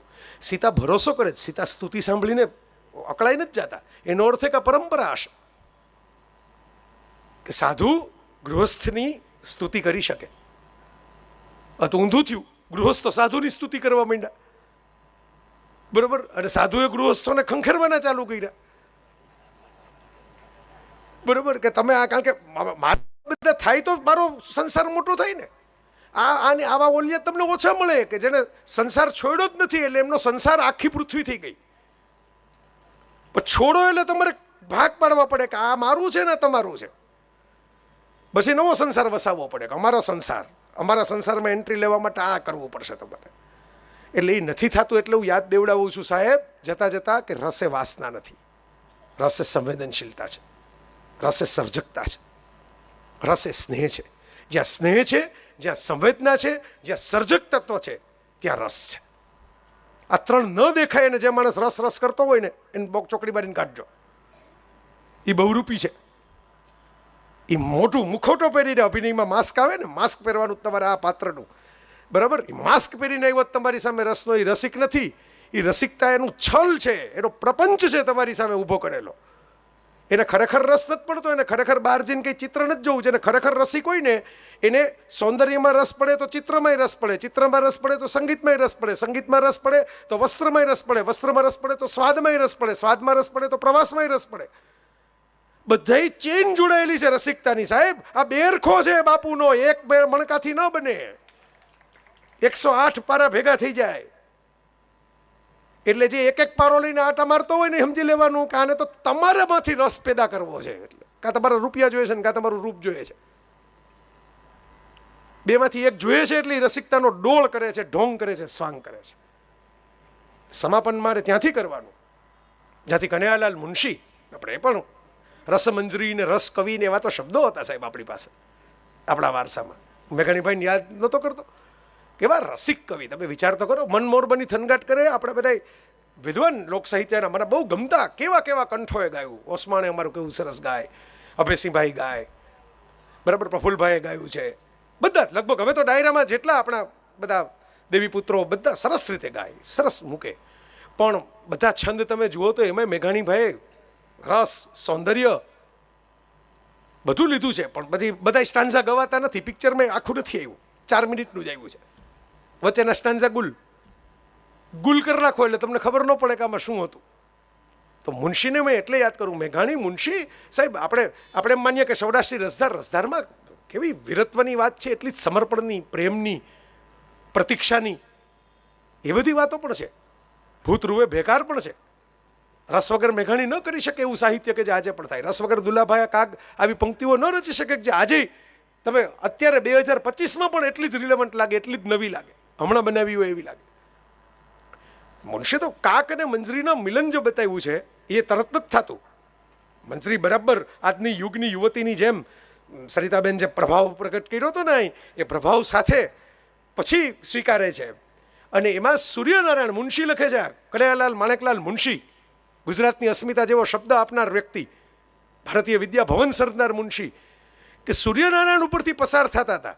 અને આવું મિલનનું અનુપમ દ્રશ્ય જોઈને સૂર્યનારાયણ થયું કે મારે તો 24 કલાક આ જ કરવાનું, ઘરે જવાનો વારો જ ન આવે, સતત ફૈરાજ કરવાનું. આ મુનશી છે ને એને પૃથ્વી વલ્લભ લખી, અને મારું સમાપન મારે ત્યાં કરવું છે. એક એવું પાત્ર રહીશું આપણી સામે ભારતના રસ વૈભવનું, માળવાનો ધણી, બાળુલાખ માળવાનો ધણી, વિક્રમ અને ભોજનો વારસદાર. આમ તમે એટલે વારસદાર એટલે બ્લડ લાઇનનો વારસદાર હું નથી કહેતો, સાંસ્કૃતિક વારસદાર, બરાબર. કાલિદાસ ને આપણે જેમ એમ કીધું ને કે હું ધાવીને મોટો થયો, એમ કાલિદાસને ધાવીને મોટા થયા હોય એવું પાત્ર પૃથ્વી વલ્લભ મુંજ. અને એને જ્યારે એક અરસિક સ્ત્રી પૃથ્વી વલ્લભ, જેણે એની તો ફિલ્મે બની ગઈ છે. હજી હું તો ઈચ્છુક 2025માં કોઈક વધારે સરસ રીતે, હમણાં હું બોલવા ગયો તો, આપણા મુકેશભાઈ હતા ભવન્સમાં, ત્યાં મેં એ કીધું ઘનશ્યામ વિડીયો આવ્યો એ તમારી પાસે રહી આવ્યો હોય, એટલે એમાં હું બોલ્યો છું આ કે ભાઈ આ મુનશીએ હજી કોઈક સારો સર્જક પ્રતીક્ષા કરી રહ્યો છે અહલ્યાની જેમ, કે મારો સ્પર્શ કરીને ક્યારે મારી કૃતિ ઉઘાડે પૃથ્વી વલ્લભને દુનિયાની સામે. અને એક અરસિક સ્ત્રી, કેદ પકડાયેલો રાજા છે અને કેદમાં એક અરસિક સ્ત્રી જોવે છે અને એમ કહે છે કે આને તો ધક્કો થયો ધરતી ઉપર. આ સમાજ સેવા, રાજાની સમાજ સેવા પૃથ્વી વલ્લભની, કે હું આનામાં કમસે કમ જાતા પહેલાં મારે તો ભલે મરવાનું હોય, હું આનામાં રસ્તો પેદા કરું, એને જિંદગી જીવવા જેવી તો લાગવી જોઈએ. અને ખબર તો હોવી જોઈએ કે જીવન કોને કહેવાય, ગાન કોને કહેવાય, નૃત્ય કોને કહેવાય, કળાનો વૈભવ કોને કહેવાય, ગીતના ખોળે બેસવું એટલે શું, કવિતાઓ સરસ સાંભળવી એટલે શું. અને પછી તો બહુ લાંબી કથા છે ને એ જ આખી કથાની પ્રોસેસ છે. અને પેલી રૂપગર્વિતા છે થોડી, અને મદગર્વિતા પણ છે, રૂપગર્વિતા કરતાં વધારે. અને એનું ખંડન એનાથી સહન થતું નથી. અને લોકોને મોટા ભાગે એમનો ઈગો તોડી નાખો ને ત્યારે એ તમારા વેર લેવા માટે શત્રુ થઈ જાય નહીં. એ હાથીના પગ નીચે છૂંદી નાખવાનો આદેશ આપે છે રાજાને. અને સાહેબ, આ દેશનો વારસો, આ દેશનો લેખક, આ દેશનો રાજા, આ દેશની સંસ્કૃતિ, આ દેશની ભવ્ય પરંપરા, આ દેશનો ભવ્ય જેને કહેવાય સનાતન જે એને કહેવાય, એની ગરિમા, એનું ગૌરવ, એનું તેજ, એની ઓજસ, કે જ્યારે ઓલા મુંજને એમ કહેવામાં આવે છે પૃથ્વી વલ્લભને, પૃથ્વી વલ્લભ આખી ધરતી મારી છે, હું ખાલી માળવા થોડું મારું છે, માળવા તમે છીનવી શકો, આ પંખીના ટહુકા મારી પાસેથી તમે છીનવી નહીં શકો, આ નદીની ભેજવાળી હવા તમે મારી પાસેથી છીનવી નહીં શકો. હું આખી ધરતી ઉપર વિહરવા આવ્યો છું, હું તો બસ ફરવા આવ્યો છું, નિરંજન ભગત કહેતા. આ મારું છે. અને એ પૃથ્વી વલ્લભ છેલ્લે એમ કહે છે કે તમને દુઃખ નથી, તમને પીડા નથી કે તમારો જીવ જાશે. અને એમ કહે છે કે મારો જીવ જાશે એની મને ચિંતા નથી, મારા વગર આ સરસ્વતીનું શું થશે. હું એનો કસ્ટોડિયન, એનો રખેવાળ, એનો ભક્ત, એનો સાધક. અહીં સરસ્વતી પ્રાર્થનાથી આપણો કાર્યક્રમ શરૂ થયો હતો હરકિશનભાઈના સ્મૃતિ વ્યાખ્યાનનો સ્કૂલમાં. એ સરસ્વતી, એને આવો રસિક ક્યાંથી મળશે, આવો ભાવક, આવો ચાહક, આવો એનો ઉપાસક, આવો એને પ્રેમ કરીને આવો વાંચનારો, આવો લખનારો, આવો બોલનારો, આવો ગાનારો, આવો નાચનારો. મૃત્યુ તો આવવાનું જ છે. મને મૃત્યુનો આદેશ જેને આપે છે એને આવવાનું છે. એ આદેશથી મને આપે છે. ઉપર જ્યારે આદેશ થશે ત્યારે એનું આવી જશે. એટલે મૃત્યુથી મને ભય નથી. ભય મને એ છે કે મારી સાથે એક રસિકતાની ધારા આદેશની ખતમ થઈ જશે ને એ પાછી નહીં આવી શકે. પૃથ્વી વલ્લભ તો ગયા અને મુનશી પણ ગયા એ લખનારા, પણ હજી એક રસિકતાની ધારા તલગાજરડા પાસે છે, અખંડ વહે છે, બે કાંઠે વહે છે, દુકાળ કોઈ દી આવે નહીં એવી રીતે વહે છે. અને એને આ શાળામાં આવી સરસ મજાના સંકલ્પોથી ક્યાંક ને ક્યાંક આપણે એમાં જેમ કુંભમાં સ્નાન કરીને ડૂબકી મારીએ ને એમ આ રસિકતામાં કોક દી ડૂબકી મારીએ, બસ એ આપણા જીવનની સાર્થકતા. ધન્યવાદ. જય સિયારામ.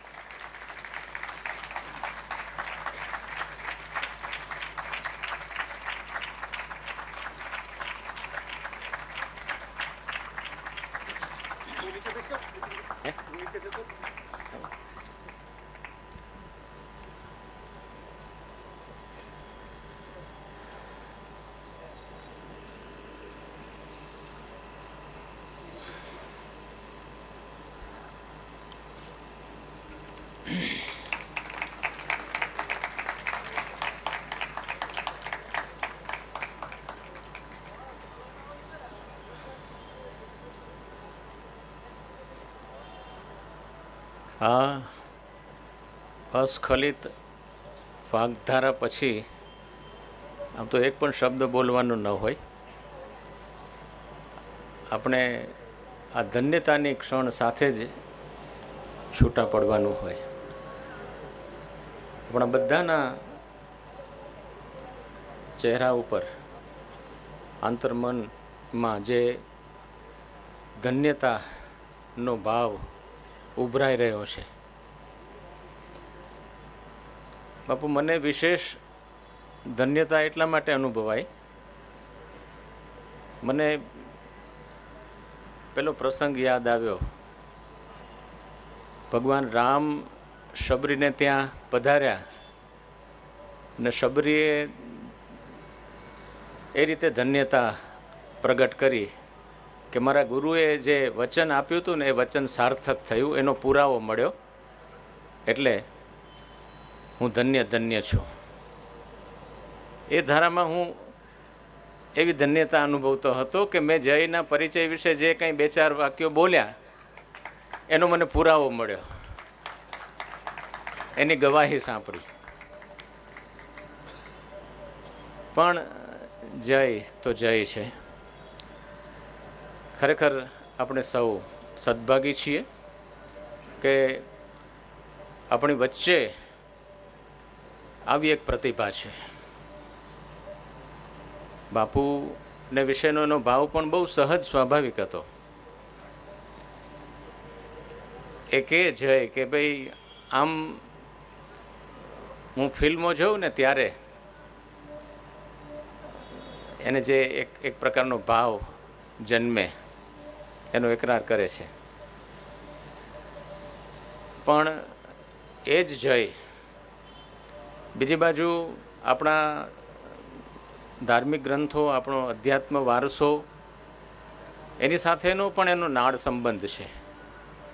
એની પ્રતીતિ પણ આપણને એમના દરેક વક્તવ્યમાંથી થઈ આવે.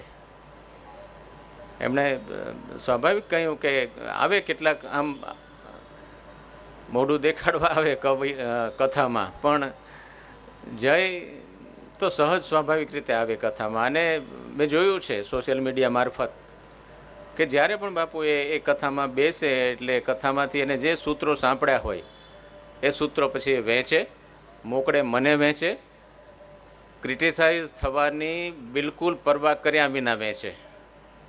કેમ કે બાપુ વિશે લખવું એ રીતે જોખમી છે. ઘણા બધા બેઠા હોય પણ એ લખે મુક્ત રીતે. મેં કહ્યું ને એના સ્ટેન્ડમાં એકદમ ક્લિયર છે. અને પછી એ ગમે તેવી કોમેન્ટ આવે ને તો એ કોમેન્ટના એના રિપ્લાય પણ વાંચવા જેવા હોય. એક ગાને બે કટકા, બિલકુલ કોઈની સાડી બહાર રાખ્યા વિના. તો આ જે બોલ્ડનેસ છે, આ જે નિર્ભીકતા છે, અને આ જે પ્રામાણિકતા છે, અને જે સચ્ચાઈ છે, એ બહુ ઓછામાં જોવા મળે છે, રેર છે. આપણે એટલે જઈને પોંખીએ છીએ, એટલે આપણે જઈને વધાવીએ છીએ, એટલે આપણે જઈને વારે વારે એ સાંભળીએ છીએ, વાંચીએ છીએ. ખરેખર ધન્ય કર્યા જાય. આનંદ આનંદ.